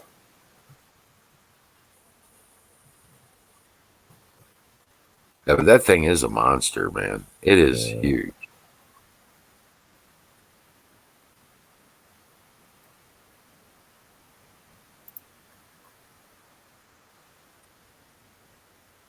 Yeah, that airport in Cleveland, the runway, how long is it?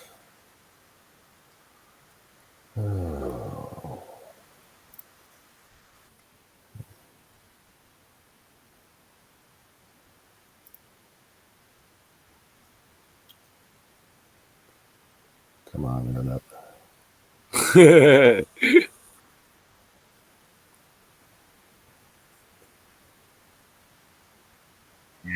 It's the main runway is just over 6,000 feet. You drive them like a truck. You ever drive? You ever been inside a 113 Crow? A 130, you mean? A 113? No, a track vehicle. Oh, the M113. Okay. They drive. They're stick drive, so you have to. You're basically running brake steer. Okay. Yep. And I used to be able. I used to side draft mine all the time. I'd get it going sideways in the snow and shit, and just drafting with it. It was pretty fun. It's cool. Of course, mine would do 50 miles an hour.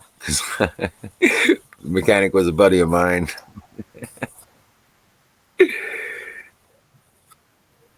Not most of them didn't do 50, 60 miles an hour, though.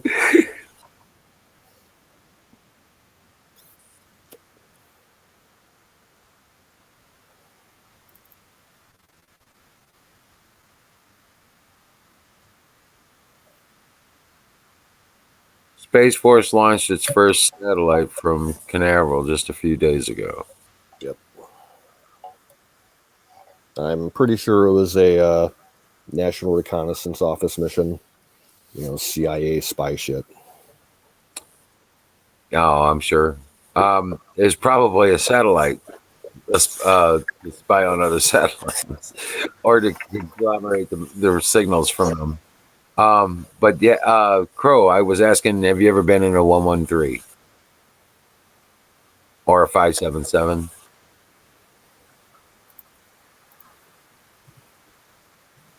I still got my logbook, man, from my HQ72 Bravo Company Betty.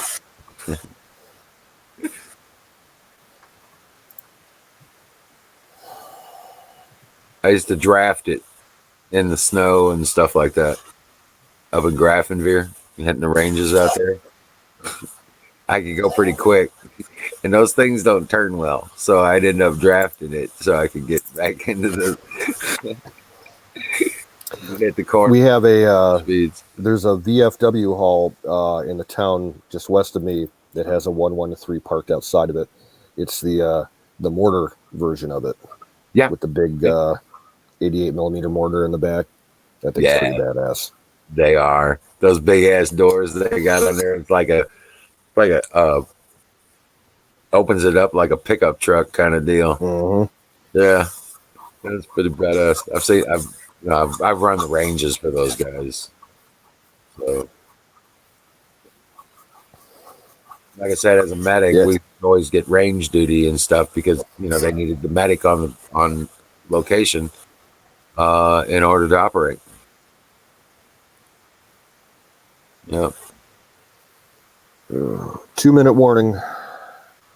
That's going to be my last goat for the night. Yeah. Say 2:30. Good knockoff. 12 or this would be 1:30 for you, wouldn't it? Yeah. Yeah.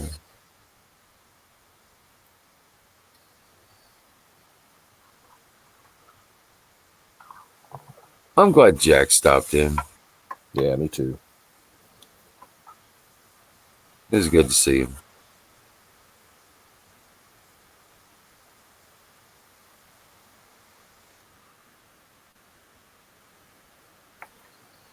Yeah, Crow, when I was in the Boy Scouts, we got to participate in a Army Reserve military police prisoner of war training exercise. They recruited a bunch of Boy Scout troops here in Ohio to play captured enemy soldiers, and they escorted us in a military convoy down the freeway to an Army base in Columbus, Ohio, where they had a POW camp set up. We got processed like prisoners of war as a training exercise for the MPs. And they took us for rides in Humvees and M2 Bradleys. It was pretty fucking cool. Yeah. Yeah. Yeah. Yeah, there's not the M60A3 tanks had that little steering wheel in them kind of thing. Like a It was like tricycle. a yoke, wasn't it? No, it was more like a tricycle bar kind of deal. Okay. Yeah. It was the 8088s. Now those little fuckers had this little looked like a drag racing steering wheel in it. You know what I'm saying? It's like a figure 8 kind of thing. Did the M60s have that bailout hatch in the bottom for the crew to get out? Yeah. Yeah. Okay. The center fuselage under the turret. Yep. You. Yeah, Crow. That was probably the coolest thing that I did in the Boy Scouts, other than working up in Canada.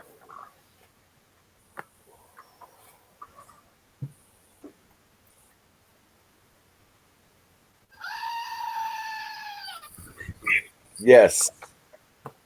Oh, there we go.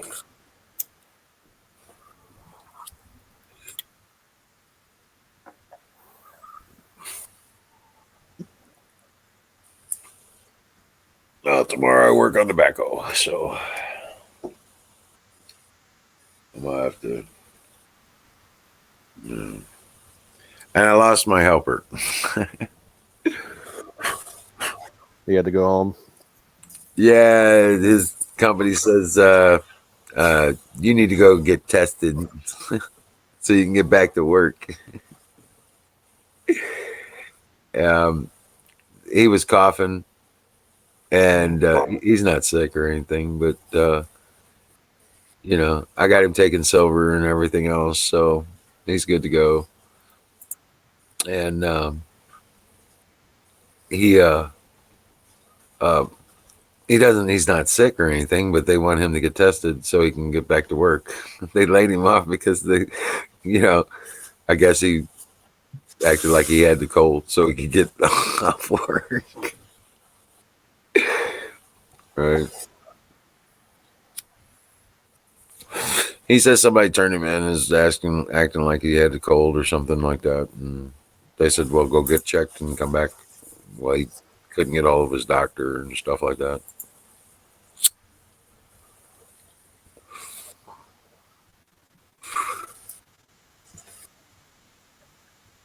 But he figured he was going to be off work for the next week or so.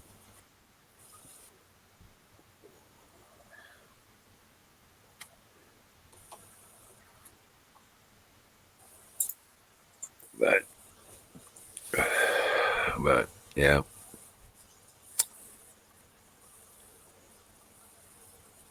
Yeah, this army base where I was doing that POW exercise, it's called Fort Hayes, and it was an old historic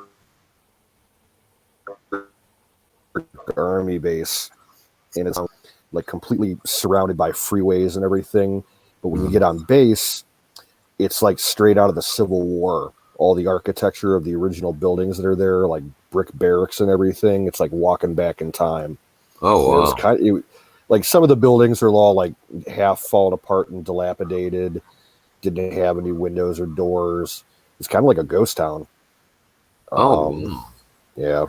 And I think the city of Columbus bought it a few years ago, and they're using it as a bus depot for the school system or something like that. Oh, wow.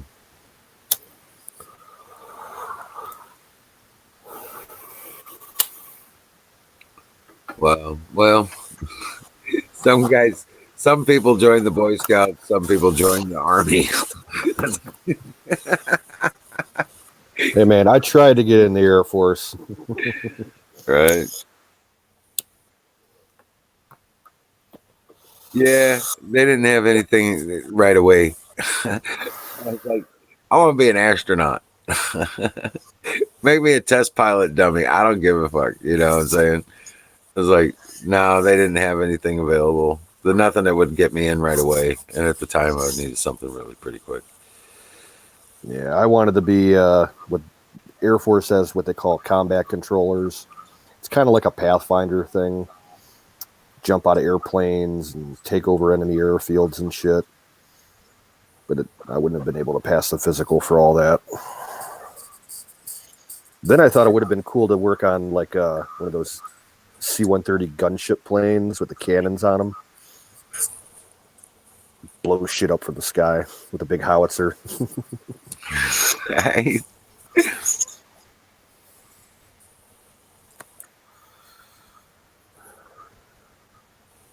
Yeah, I thought about, I wanted to be a helicopter mechanic. I wanted to build the engines and work on the Blackhawks. But that was going to take, I would have had to wait 2 years. And then the education program was going to be 17 months, and I was like, what am I going to do for the next 2 years? This restaurant shit sucks, right? Yeah. I said, this one over here could do it. You could be a medic. I was like, okay. Yeah, when I was talking to the recruiter, he looked at my ASVAB test results. He's like, "Why do you want to, do something like, hands-on, hardcore shit?" He's like, "Your scores, we'd want to get you into computers and technology and all this shit." And I'm like, "That's boring. I want to jump out of airplanes and blow shit up."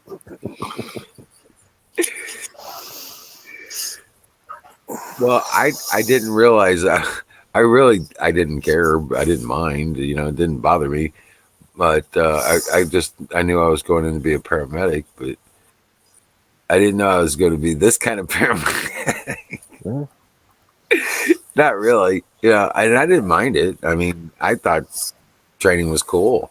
I was loving every minute of it. I couldn't get enough of barbed wire and bullets. You know what I'm saying? It was just train me to kill these motherfuckers. You know what I'm saying? That's how I was thinking it the whole time. They're like, you're always so damn gung ho. What the fuck is your problem? I was like, Hooah! I was like, I got nothing to lose. You guys kill me, my family gets money. I'm fuck it. It's like,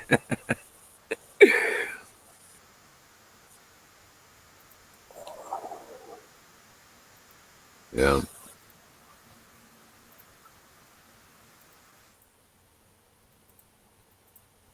Yeah.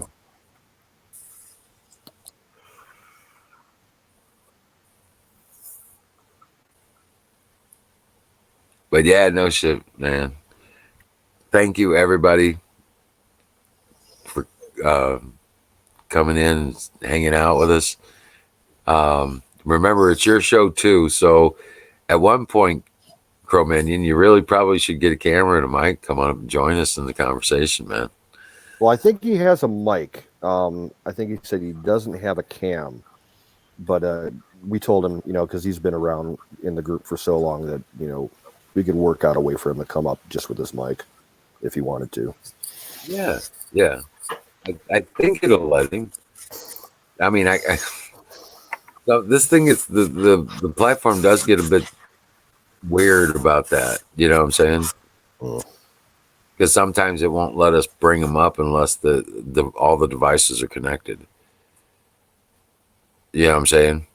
If somebody's just got a mic, we'd have to. We'd have to test it sometime. Yeah. You can be our guinea pig, Crow. Yeah, come on, Crow Minion. But yeah. But yeah, Huckleberry, thank you so much for modding for us and taking care of Miriam and everybody. Thank you. Colonel Shaw, Bubba, Zoom, Tires, everybody. Tracy. Thank you for coming on, Jack. That was a good crowd tonight. Good to hear from you. Yep. And God bless you all. And dream well, Patriots. You can dream well. 'Cause we're winning. You bet. Rock on, guys. Good night. Peace out.